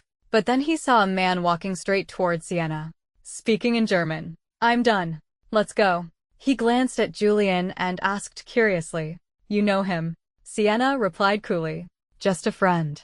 "Let's go." With that, she was about to leave with him. Julian didn't understand German, but he wasn't blind. He could see the familiarity between Sienna and this man. Suddenly, he remembered what David had said that day. "How can you be sure Sienna hasn't found a new boyfriend?" In that instant, His hormones made the choice for him. Julian forcefully grabbed Sienna's hand and asked, word by word, "Who is he?" Sienna was taken aback, but Felix's face hardened, and he pried Julian's hand away. He worked out regularly and was naturally stronger than the researcher. So, even though Julian's face was red with effort, he could only reluctantly let go. If you have something to say it properly. Don't get physical. His broken Mandarin stunned Julian. A foreigner. Sienna was extremely annoyed. She said to Felix softly, "Let me handle this," and then looked at Julian with cold eyes. "What do you want?" Julian also wanted to ask himself what he wanted, but his mind was in a turmoil, and he couldn't form a single question. David, who had been watching the show, finally couldn't help but interject. "Is this the boyfriend you found abroad?" He had just said it casually, but he hadn't expected it to be true. Sienna instinctively wanted to deny it, but then she met Julian's deep gaze. For some strange reason, she lied. "Yes." Felix stiffened, looked at her with a complicated expression, but said nothing. But Julian, hearing this, was completely dazed. His eyes instantly filled with bloodshot veins, full of disbelief. "You have a boyfriend?" Sienna was very confused by his question. She gave a sarcastic smile and retorted, "Julian, you don't think I have an obligation to remain celibate for you after we broke up, do you?" Her words hit Julian like a ton of bricks. He opened his mouth, but only a bitter taste filled it. "You." "Enough." Sienna shot him an annoyed look. "It's been 3 years. You can date Amelia. Why can't I?" She grabbed Felix's hand and, right in front of him, turned and left. Julian stood there for a long time. It felt as if his heart had been pierced, the pain unbearable. His face grew paler and paler, and he looked like he was about to collapse. Seeing this, David could only pat his shoulder and say sincerely, "It's like this now. Maybe you should both just move on." With that, he went inside. He didn't say much more. Knowing Julian's personality, he would figure it out soon enough. Sure enough, Julian quickly suppressed his emotions, leaving only the bloodshot red in his eyes. But he stubbornly looked in the direction Sienna had left, an inexplicable determination in his eyes. On the other side, Sienna led Felix out of the restaurant by the hand. Her mind was a mess, so she didn't even realize she was still holding his hand until they reached the underground parking garage. Felix's heart skipped a beat as she let go. In the car, neither of them spoke for a while. Sienna didn't know how to start, and Felix didn't want to break the peaceful atmosphere. Suddenly, Sienna pressed her lips together and looked at him seriously. "I'm sorry. I used you just now." Felix wanted to pretend he didn't understand. The Mandarin you guys were speaking was too difficult. I didn't get it." Sienna was taken aback, hearing that he didn't understand. She didn't know what to feel. She just sighed softly. "If you didn't understand, then let's just leave it at that." She vaguely bypassed the topic. When they reached the dormitory building, Sienna actually found it a little funny. "When we were in Germany, you brought me to the dorm. Now that we're back home, I'm bringing you. It's quite a coincidence." Felix smiled and went along with her. "Yes, it's fate. So, do you want to come up for a glass of red wine before you go?" Sienna shook her head. "I drove here. How can I go back if I drink?" Felix was about to say she could stay at his place, but then he remembered his room was only 40 square meters with a single bed. So he said no more. "All right, I'll go up then. See you tomorrow," he said to her. Sienna grunted in acknowledgement, but when she saw he hadn't gotten out of the car, she turned to look at him and met his sparkling eyes. Suddenly, her heart felt as if it had been struck. She said, helplessly but also happily, "See you tomorrow." Having gotten the words he wanted, Felix got out of the car, quickly went upstairs, and left. Sienna felt strangely like she had just dropped off a girlfriend. She laughed and then drove away. After entering his room, Felix's expression turned grim. The feeling he had in front of Sienna was completely gone. He took a bottle of red wine from the refrigerator, poured it into a glass, and walked to the window. The twilight in China was different from Germany. He could see the aunts and uncles downstairs holding hands and going to dance in the square. The unfamiliar air had a sense of peace he had never smelled before. Felix had just taken a sip when his phone rang. He answered, his voice cold. "Hello." If Sienna were still here, she would have recognized the voice on the other end as her boss from Germany. Felix, are you used to China yet? You suddenly pulled this stunt. I don't know how to explain to your mom that you chased a woman all the way to China. You're crazy. Felix chuckled. He said, rather shamelessly, you can say whatever you want. As long as you're not afraid of my mom coming to your house and asking you what's going on between me and Sienna. There was a moment of silence on the other end, as if the person was stunned by his shamelessness. After a long moment, the person asked, dazed, so, did you get her? Felix thought of the man who had suddenly appeared today, and his eyes suddenly turned cold. Still chasing. By the way, help me look into someone. His name is Julian. I want all his information. Don't miss a single detail. Sienna had just gotten home. After showering, she wanted to go straight to bed. But Julian's calls came one after another, like a death knell. Sienna frowned and rejected them one by one. Seeing that he had no intention of stopping, she irritably blocked his number. The world was finally quiet. But just 5 minutes later, her phone rang again. Sienna was furious. She was about to answer and yell at him when she saw the caller was her boss. She quickly put on the brakes, and the words on the tip of her tongue turned into a calm. What's wrong? You're calling me at this hour. Is there a problem with one of the contracts? But her boss said, Julian is our client. Why did you block him? Sienna was taken aback. Then a wave of resentment silently spread. Great. 3 years apart. And Julian had learned to use his power to pressure people. Sienna naturally couldn't tell her boss about her and Julian's past. So she could only grit her teeth and reply, okay, I understand. I'll unblock him now. Her boss hung up, satisfied, probably having gotten the news. Julian's call came through again soon after. This time, no matter how unwilling she was, Sienna had to answer. Julian, what do you want? Can you just say it all at once? Julian's tone was very natural, without a hint of threat, but it was unyielding. Break up with your boyfriend. Hearing this, Sienna almost laughed out of anger. Julian, you've been harassing me for this long just to say this. Yes. Julian's reply was without hesitation. Sienna also sneered. Then I'm telling you now, it's impossible. She hadn't intended to use Felix to provoke him again. But his current request was simply pushing her buttons. My boyfriend and I have been together for 3 years. Our relationship is very stable now. We might even get married in the future. Can you please stop worrying about my business? Julian's breathing suddenly became heavy, as if he were forcefully suppressing something. Before you left, you said I was with Amelia. What did you mean by that? He changed the subject quickly, as if it were an excuse to avoid the topic of her getting married. Sienna's face turned cold. It means nothing. I've already made way for you. You should be with your first love. Julian's voice suddenly rose a few decibels. After we broke up, I was never with another woman. Unlike you. He only said half the sentence, but it was enough for Sienna to guess the rest. She gave a sarcastic smile. Maybe that social media post from Amelia was a deliberate fake. Maybe the man's hand in the photo was photoshopped. After all, given their current relationship, Julian had no reason to lie about this. But, so what? Whether he was with Amelia or not, it no longer mattered. 3 years ago, she had made her decision. She wouldn't change it now. I see. Sienna replied coolly and then said bluntly, I'll say it again. Julian, we have no relationship anymore. Whoever you want to be with in the future has nothing to do with me. I also hope that, apart from work, we have no further contact. That's it. I'm hanging up. Sienna hung up efficiently. Now that she had said her piece, the tightness in her chest seemed to ease a little. But then her phone buzzed with a new message. It was from Julian. Sienna figured he was angry with her and had sent a harsh message, but she didn't expect to see a message that was so humble. You're just dating. It's not like you're married. Sienna was completely shocked. She looked at the message several times, in disbelief that it was from Julian. His meaning was clear. He wanted to get back together.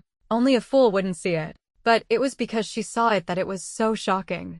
When she had been with him before, she had almost never seen such an active attitude from him. Actively seeking reconciliation after a breakup was something she never thought he would do. Sienna's expression changed again and again. In the end, she chose not to reply, just quietly blocked his number again. Maybe he had a moment of madness. But she wasn't mad. Her 10 years of chasing him had exhausted all her energy. Get back together.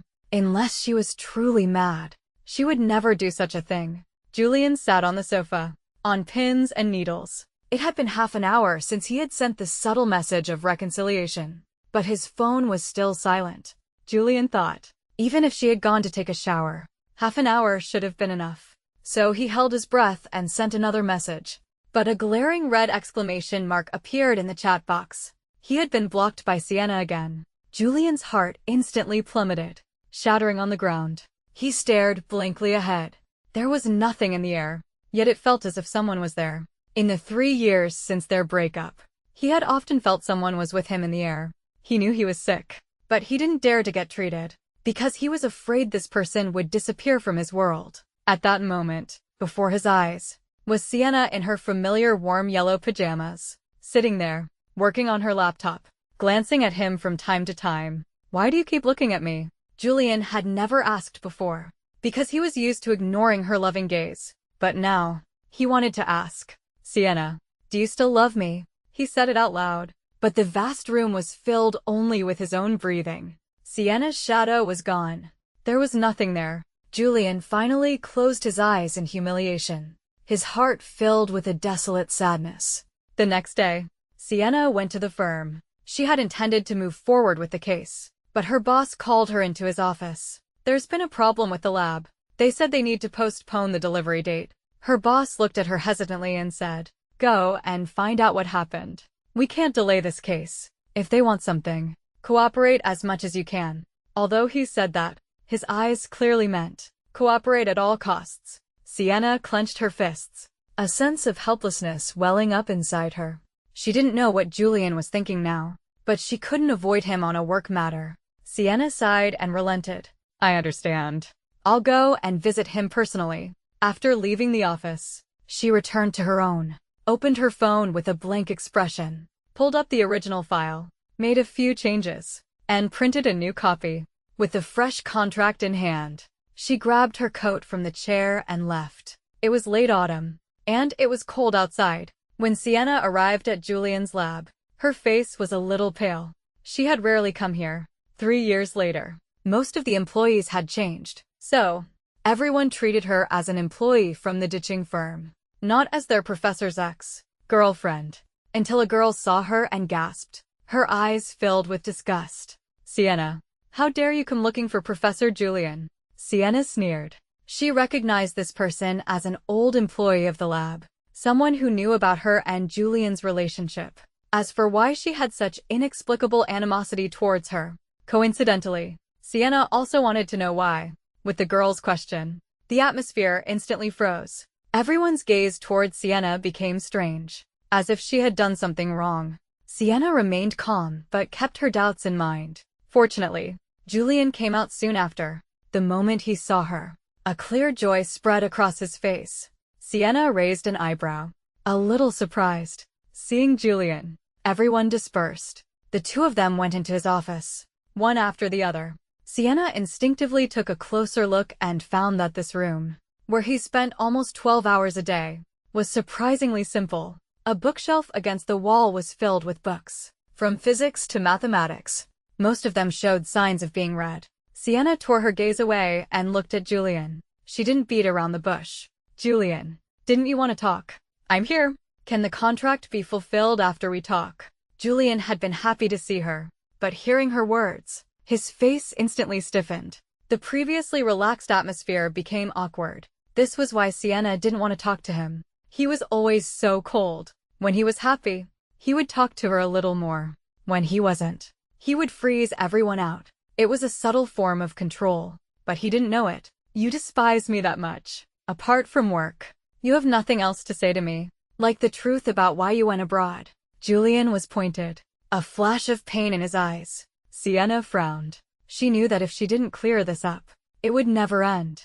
"Fine, I'll talk." She adjusted her clothes and said frankly, "I broke up with you back then because Amelia came back." Julian's pupils trembled. He was in disbelief. "But I heard you wanted a promotion." "Huh." Sienna let out a sharp, cold laugh. Her eyes were filled with an indifference that was almost hurtful. "So, you believed it." Her words left Julian speechless. He had believed it. After all, with Amelia's precedent. He thought he had been abandoned by his girlfriend again. Sienna took a deep breath, her face growing even colder. Julian, I promised you I would always be with you. Do you remember? Julian's face stiffened. After a long moment, he nodded rigidly. Only then did Sienna continue. I promised you. So I wouldn't leave you for a promotion. I don't know where you heard such ridiculous news. But I don't care. Because in the end, you believed it. That's the result. She suddenly remembered a strange message from her boss that year. Julian is coming to Germany to find you. At that time, seeing that message, she had also believed it. She had even started to imagine how long she could resist his pursuit if he chased her to Germany. But in the end, he never came. So that was why he had believed someone else's lies. Thought she had betrayed him. Sienna almost laughed out loud, her eyes turning a little red. Only then did Julian realize he had been deceived by Amelia. His hands clenched tightly, but his heart kept sinking. Sienna had not betrayed him. She had been truly hurt by him. So she had gone abroad. So, did he still have a chance to start over with her? Julian was uneasy. The truth, delayed by 3 years, was laid bare before him. So shocking it made it hard for him to breathe. It was like a huge mountain pressing on his heart, a weight he couldn't escape or bear. Sienna's face was cold as she handed him the document. If you think the original contract is not favorable enough for you, I have a new one here. We can offer you another point of discount, but no more. Her tone was all business, without a hint of any other emotion. Julian's heart was torn, and he tasted regret. If I had come to Germany to find you then, would you have forgiven me? Sienna's hand, holding the document, trembled slightly, but her face remained expressionless. No, the moment you pushed me away, time and again, for Amelia, we had no future. The unhesitating refusal made Julian's face turn deathly pale. It was as if all his strength had been drained away. The usually carefree man now looked defeated. He stared blankly at the contract, took it, and, without a word, picked up the pen beside him and wrote on it. Then, he handed it back to her. Sienna took it and flipped to the last page. The words on it were not his name, but 3 neat characters. Forgive me. Sienna closed her eyes and took a deep, sharp breath. Then she opened them, her eyes icy cold. What is the meaning of this? If you're not willing, then don't sign. Save me a few pieces of paper. The sarcastic words seemed to lose their power on Julian. He was silent for a moment, then only said, We'll stick to the original contract. No need for you to make concessions. Sienna was also silent. After a while, she asked, So, you will fulfill the contract? Julian nodded, his face ashen. Sienna couldn't bear to see him like this, as if his disappointment was all her fault. It was he who had gotten entangled with Amelia first. Yet everyone thought she had abandoned him. Sienna also felt a wave of annoyance. She took the discarded document and walked straight out. At the door, she paused. She looked back at him. I hope that the next time I meet your colleagues, they won't look at me like I'm a heartless woman. Since it was a misunderstanding, please clear it up as soon as possible. My reputation is also important. With that, she turned and left without hesitation. Julian took a few deep breaths. Then his face hardened. He pressed the intercom. Full meeting in half an hour. No one is to be absent. After leaving the lab, Sienna messaged her boss. Resolved. She then put her phone away. Done with work for the day.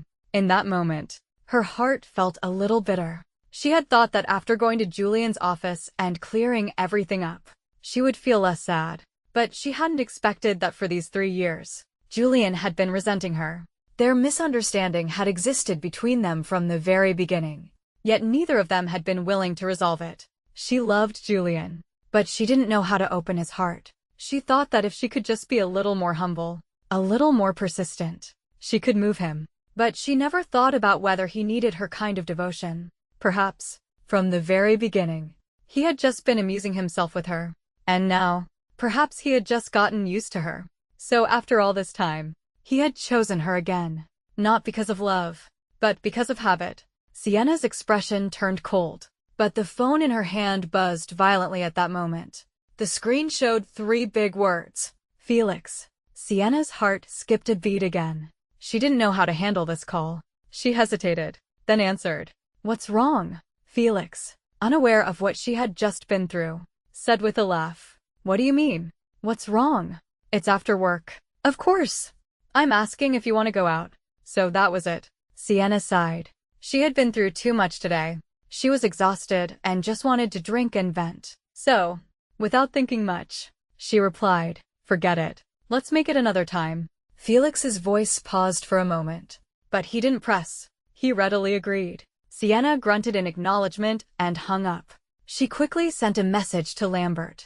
"Nightfall bar. Come quickly." Julian had just left the lab when he was dragged to a bar by David. David, with his thick eyebrows and big eyes, didn't seem like the type to love drinking. Julian had never liked crowded places, but David's "don't you want to vent" had convinced him. But once he got to the bar, that thought turned into regret. On the dance floor, everyone was shaking their heads wildly, completely lost in the moment. Julian picked up his glass and just kept downing them, one after another. It seemed less like venting and more like he was trying to get drunk. But before he could, he heard his own name. His hand froze. He turned his head and saw Sienna. She was wearing a bright red dress, her makeup exquisite.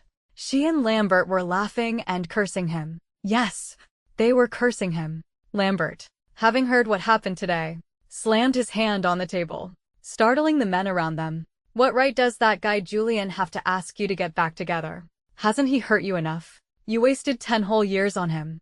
How many 10 years does a person have? What right does he have to treat you like this?" Lambert gritted his teeth. He should have a taste of what it's like to want something he can't have. That would be karma. Sienna chuckled. Julian is a famous figure in the world of physics, and he has a huge lab. The wanting something he can't have you're talking about. I'm afraid he'll never experience it in this lifetime. Julian listened silently and then downed another glass of wine. It was incredibly bitter. Sienna also drank, one glass after another, not caring what was on the table.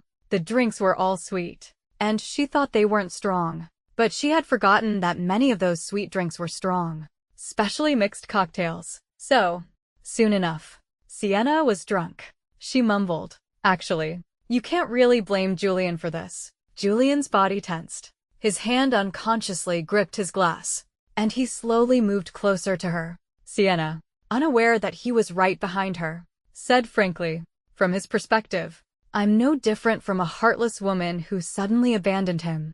If I came home from work one day and found all the luggage gone, and my boyfriend broke up with me with a single text, I would be sad too." She even added, significantly, "Even if I didn't love him." Julian, listening, desperately tried to make excuses for himself in his mind. "No, I love you very much." But no one could hear him. Sienna downed another glass of wine, her mind fuzzy.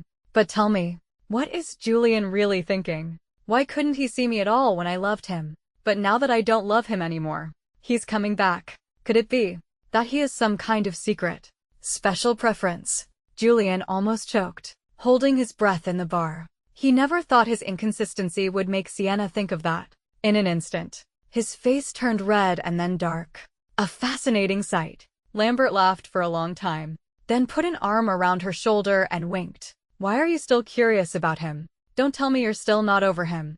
Julian held his breath. His gaze unconsciously swept over Sienna's face. "What are you talking about? In this world, the one person I will never get back together with is him." Julian. Sienna was very drunk, but her harsh words came out one after another. He should die alone, spend the rest of his life with his lab equipment. Julian looked at her deeply, then lowered his head, hiding the endless disappointment and pain in his eyes. He unconsciously swirled the wine in his glass, and, because of his striking looks, many women around him were secretly eyeing him, until a woman, confident enough in her own looks, approached him. "Can I get your number?" The woman flicked her long hair, perfectly positioning her face in the bar's light. But Julian didn't even look up. "No." The woman's face changed slightly, and she wanted to say more. David quickly smoothed things over. "It's okay. If he won't give it to you, I will. It's the same thing." The woman smiled awkwardly, added David's number, and quickly left. Only then did David look at him and the several empty bottles of red wine on his table. His eyelid twitched. "Julian." I looked away for a second. "And you drank this much? Do you even want to go to work tomorrow?" His voice was so loud that the nearby tables couldn't help but look at them. Sienna and Lambert were no exception. Julian stiffened. He could feel Sienna's gaze on him like a flame. Scorching hot. He took a deep breath, gathered his courage, and when he looked in her direction again, she was gone. It felt as if a hole had been torn in his heart, and all his emotions were leaking out. Julian replied hoarsely, "I'm a little drunk. I'm going home. Are you staying? Or coming with me?" David was busy talking to another woman. Hearing this, he said with some regret, "Let's go. Let's go. If I had known you'd be so boring at a bar, I would have brought someone else." Julian, for once, didn't argue. He just silently followed him out. He looked around the bar, hoping to see Sienna and Lambert somewhere. Finally, at the entrance, Lambert was hailing a cab across the street, and Sienna was standing at the door, swaying, clearly very drunk. Julian couldn't help but walk over. Just as she was about to fall backward, she fell into his arms. Sienna thought it was Lambert and closed her eyes with relief, murmuring, "Let's go back. That guy Julian is in the bar.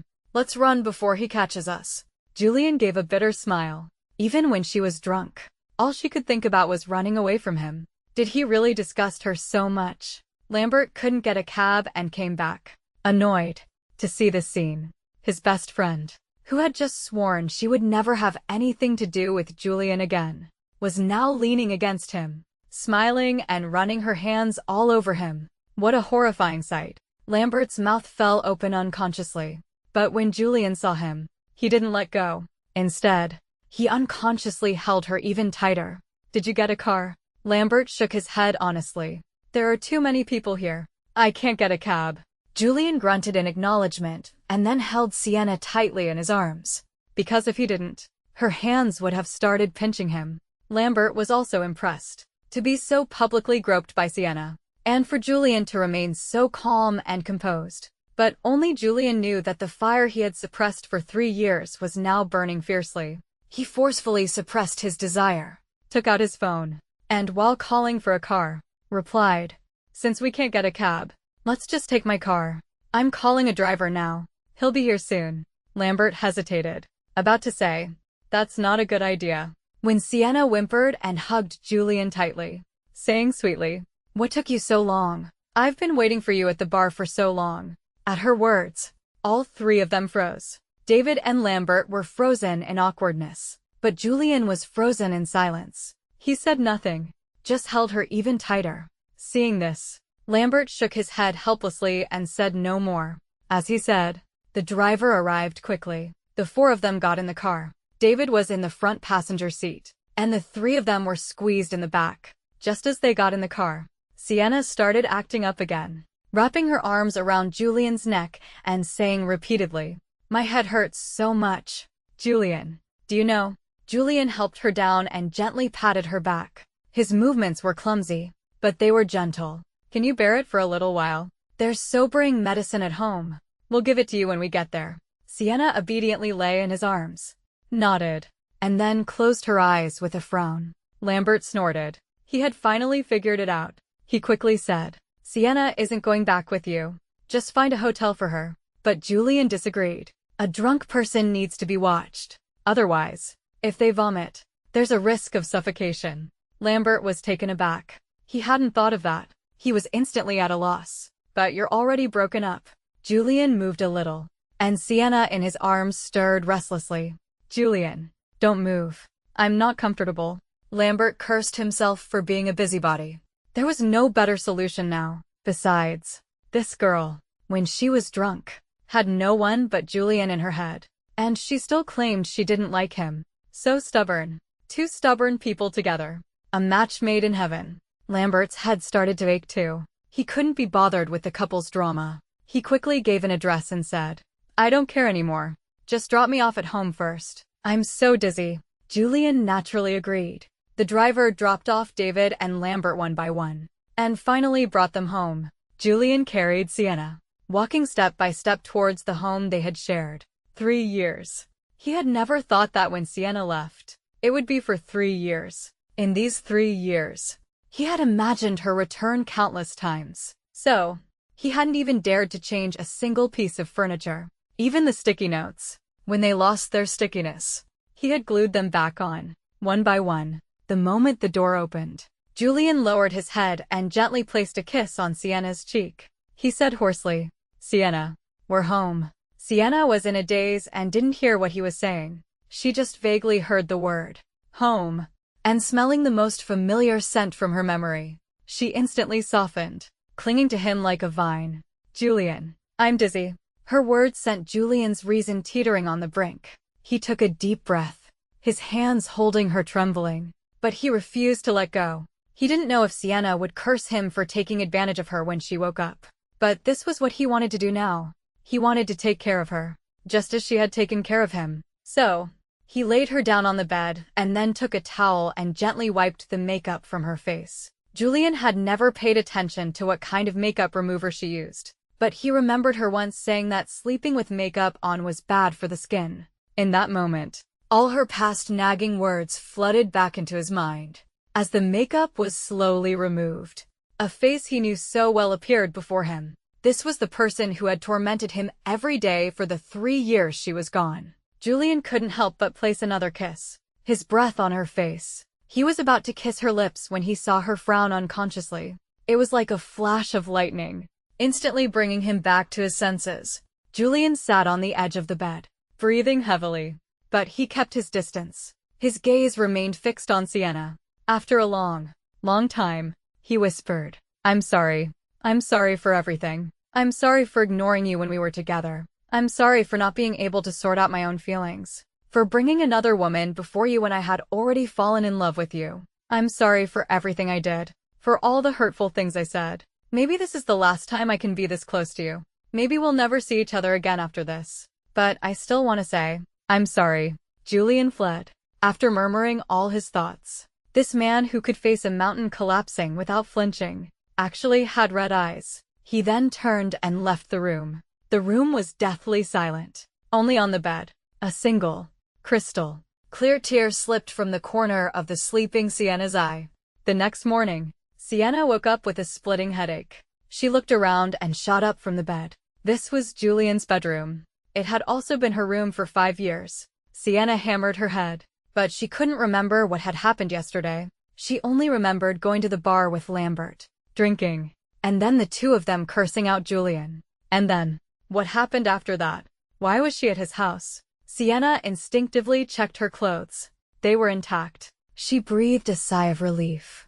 After getting out of bed, she cautiously pushed open the door. She saw Julian, a man of long limbs, curled up pitifully on the sofa, frowning as if he were having a restless sleep.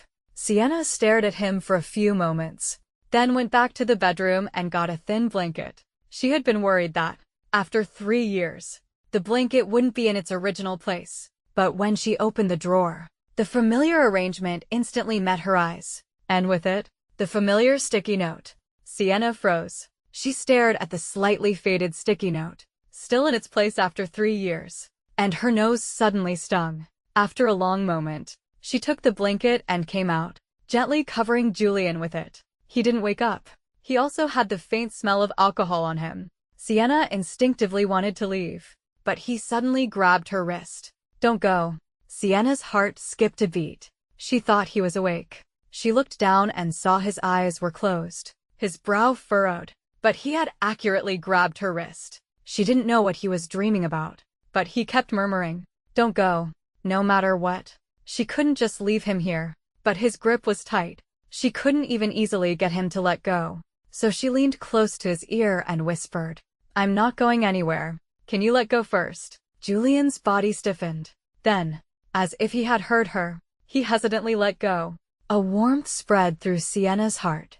She sighed and went into the kitchen. But she saw that the sticky notes she had put up in the kitchen were also all in their original places. If the one in the closet could be a coincidence, then this large patch could not. Julian really hadn't torn a single one down. Sienna's eyes gradually reddened. She looked at Julian on the sofa from a distance, unsure of what she was feeling. Suddenly, his phone rang. Julian instinctively frowned. Sienna was startled and quickly ran to his side. She answered the phone without looking. "Hello," she said in a low voice. "Can you speak quietly? Julian is still sleeping."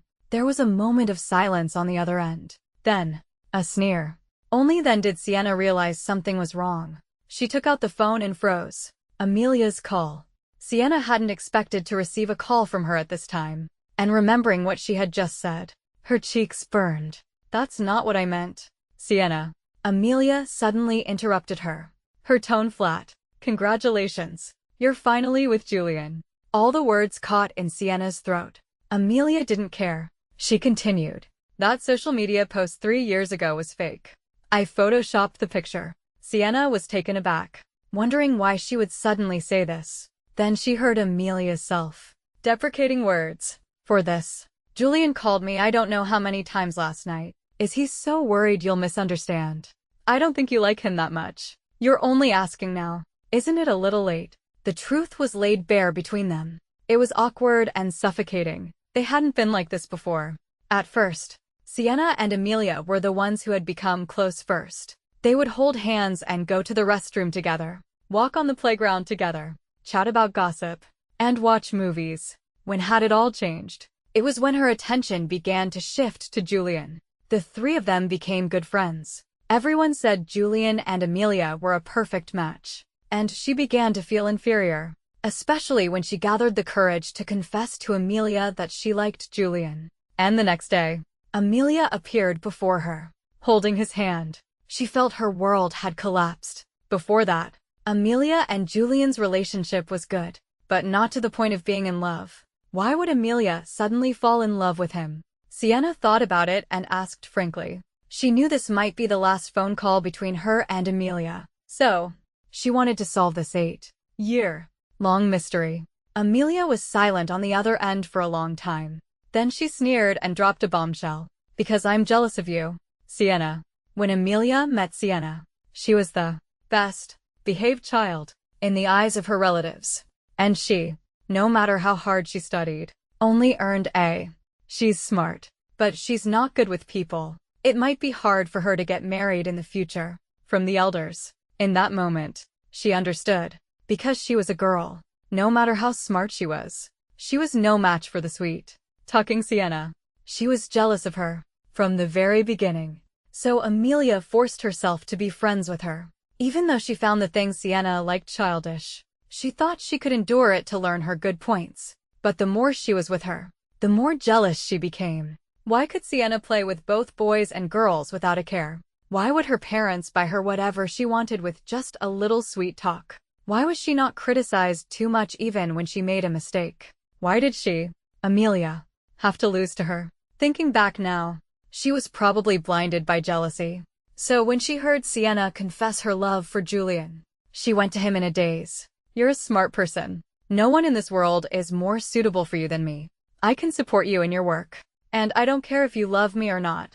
Our family backgrounds, our social circles are all very similar. Julian was looking at a math book at the time. She recognized it as graduate-level material. So, what are you trying to say? The words caught in Amelia's throat. She struggled to get them out. Let's be together. Julian was probably a strange person too. Amelia was prepared to be rejected. But he agreed. All right. From now on, we're a couple. I hope you can do as you say. Amelia stared at him blankly. There was no love in his eyes. Yet he seemed so gentle. So gentle it was fake. Amelia got everything she wanted. But she was never happy. So she ran away. When Julian came to find her, it was the most carefree time of her life. Didn't you promise me you'd marry me after graduation? Amelia looked at the man before her. Her heart filled with uncertainty. Did she love Julian? Probably. After all, he perfectly matched all her criteria for a partner. Did she not love him? Then why did she snatch him from Sienna? Thinking of this, she inexplicably said, Julian, do you know Sienna likes you? Immediately, she saw a strong emotional fluctuation in his eyes. He was surprised, shocked, and even a little panicked. In that instant, Amelia understood everything. She wasn't the only one who was slow. Go back. Sienna is waiting for you. So Julian obediently went back. A few months later, she saw a photo on Sienna's social media of her and Julian holding hands. They were together. Amelia's heart was instantly twisted again. The jealousy she had suppressed came roaring back. For 5 whole years, she was like a madwoman, monitoring Sienna's social media. When Sienna was happy, she was sad. When Sienna posted a picture of her and Julian traveling, she would go there too. She knew everything Sienna did for Julian and remembered it all. Until 5 years later, when she returned and met Sienna again. When Sienna saw her with Julian, the faint pain in her eyes brought her pleasure. Amelia's heart was in pieces, but she deliberately said, "Sienna, long time no see." From that moment on, she decided to take Julian back from her. But things didn't go as smoothly as Amelia had thought. After 5 years with Sienna, Julian's heart had also become fickle. He couldn't distinguish between love and suitability, even when she deliberately twisted his feelings, constantly bringing up how he used to love her. He never broke up with Sienna and got back together with her like before. Amelia thought she had failed, but then Sienna went abroad. When she heard the news, Amelia cried and laughed like a madwoman. She remembered the photo of them holding hands when they first got together. She found it and photoshopped her own hand in. She hesitated for 3 whole days before posting it, visible only to Sienna. The moment she pressed confirm, Amelia broke down. She truly felt she was the most despicable person in the world. So she ran away again. And then, as if she had retreated into her shell, she deliberately forgot everything. Until Julian's sudden phone call. "Amelia, why did you post that photo?" Sienna misunderstood our relationship. His concern was genuine. Julian had discovered it. He loved Sienna. This secret, delayed for many years, had finally been uncovered by himself. Amelia replied coolly, "Oh, so what? I did it on purpose." With that, she hung up. Seeing his calls coming in relentlessly, she sneered and turned off her phone. She wrapped herself in a blanket and slept for a whole day. When she woke up again, she hesitantly turned on her phone. One missed call after another popped up, along with a constant stream of messages from Julian. Most of them asked her why she did it, and asked her to explain everything to him. Amelia had wanted to call and curse him out, but the person who answered was Sienna. Amelia's story was simple, her tone cold, as if she were talking about someone else. But Sienna's mind was a mess. She didn't know how to react. Her memories of Amelia, once blurry, had become clear with her story. So, while she was jealous of Amelia for being able to stand by Julian's side so rightfully, Amelia was also jealous of her. How ironic. Everyone was chasing the precious light in others, but they had forgotten how outstanding they were themselves. Sienna closed her eyes, her heart at peace. "I will never forgive you," she said. Amelia on the other end snorted. "Whatever. But I still have to tell you. I was once jealous of you too." Sienna's words hit Amelia like a hurricane. She stared at her phone, stunned. Even after Sienna hung up, she couldn't react. It wasn't until a long time later that she suddenly understood and began to laugh. Her laughter was filled with relief, guilt, and regret, but no longer with unrequited love and obsession. In that moment, she finally made peace with her past. Sienna hung up and looked at Julian again. His brow was furrowed, his eyes filled with a complex mix of emotions. By the time Julian regained consciousness, it was already late in the morning. He woke with a start, ran to the bedroom, and saw it was neat and tidy. But she was gone. A wave of disappointment washed over him. Julian walked heavily to the kitchen, intending to pour a glass of cold water. He always got a headache after drinking. But on the clean kitchen counter was a small bowl. He walked over and recognized it at a glance. It was the sobering tea Sienna used to make. In that instant, he was overwhelmed with a sadness he couldn't control. When Sienna made that bowl of sobering tea, she wasn't thinking about anything. It was only after she had made it that she realized what she had done. After fleeing from Julian's house, her heart was still pounding. This night had been too stimulating. Many of her unresolved issues had been resolved after this one night. Maybe people just need to be honest with each other. Sienna sighed and didn't think much more of it. She went back to her own home. Just as she was about to take out her key to open the door, she saw a man squatting at her doorstep. "Felix." Sienna froze. "What are you doing here?" she asked, her voice hoarse. Only then did Felix stand up, swaying. His eyes were bloodshot, and his whole demeanor was tense, completely different from the Felix she knew. "Did you get back together with Julian?" Sienna was taken aback. She said nothing, just took out her key and opened the door. "Come in and talk." Felix instinctively felt something was wrong, but faced with her invitation, he had no power to resist. He followed her in and saw her sitting on the sofa, looking tired but with an unusually serious expression. He instantly wanted to retreat. I suddenly don't want to know anymore. Let's meet again next time. He had just taken a step when she stopped him. Sit down first. Her expression hadn't changed, but her voice was inexplicably cold. Felix froze and had no choice but to sit down. You investigated me. Facing her cold gaze, he couldn't lie. Yes. Sienna took a deep breath and then asked, why did you investigate me? Felix lowered his head, his tone heavy. Because I like you. Sienna sneered. Because you like me. You can investigate me. Because you like me. You can lie. Her questions left him speechless. Sienna closed her eyes, suppressing the annoyance in her heart. What else are you hiding from me? Since you could find out where I live, you're probably not just a regular employee, are you? Felix stiffened. But in the end, he chose to be honest. The owner of the ditching firm is my uncle. I came to ditching just for internship experience. Sienna snorted again. Now, everything was clear. She had said that Felix didn't seem like he came from an ordinary family, but he had pretended so well that she had been fooled. Felix, I can't trust you anymore. Sienna's expression became complicated, but her words were firm. You know, the one thing I can't stand is deception. If you had been honest from the beginning, maybe we could have been friends. But you didn't. You chose to start our relationship with a lie. I'm sorry. I can't accept that. Felix's face instantly turned pale. I can explain. It was my uncle who told me not to reveal my identity. He was worried I would be treated differently. As he spoke, his voice grew smaller. Clearly, he also knew something was wrong. In that moment, Sienna's head was throbbing. She quickly stood up and pushed him out the door. All right, you go first. Let me think about this on my own. Felix didn't dare to resist and was obediently pushed out. But he still said to the door in a small voice, I'm sorry, Sienna. I didn't mean to lie to you. Sienna naturally couldn't hear him. She was just tired. Tired of the people around her causing her trouble.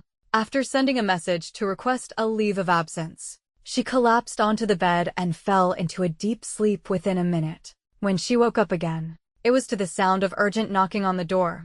Sienna gritted her teeth, got out of bed, and opened the door to see Julian holding a bouquet of flowers, and a clearly sleepless Felix. The two of them were glaring at each other, their eyes filled with a fierce desire to fight. She could understand Felix being childish, but for Julian to get involved, she really hadn't expected. Seeing the door open, Julian quickly held out the flowers and said seriously, Sienna, I know I've done a lot of wrong things, hurt you, and made you sad.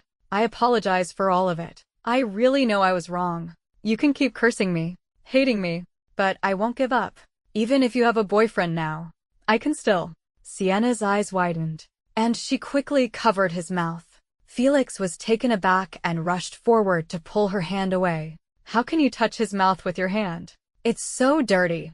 Julian couldn't take it anymore and wanted to stuff the flowers in his mouth. What's it to you? Sienna wants to be close to me, so she'll be close to me. Sienna's head started to ache from their argument. She said through gritted teeth, both of you, get out. Julian and Felix's faces instantly changed. They quickly softened their expressions. We were just joking with you. We're actually on pretty good terms. Yeah, we're okay. We're okay. Sienna didn't know whether to laugh or cry. The strength that had been holding her up all this time unknowingly loosened. She didn't know if she was giving up, or if it was some other emotion. Suddenly, she didn't want to care anymore. Maybe they couldn't be lovers, but being friends wasn't impossible. Who could say what the future held? Let's start over. Sienna smiled, her gaze fixed on a certain person's face. Let's start as friends, she quickly added, and saw the person's face instantly light up with unprecedented joy. Okay, let's start as friends. He finally smiled with relief, a glimmer of tears in his eyes. Who's to say that friends, in the end, can't become lovers again?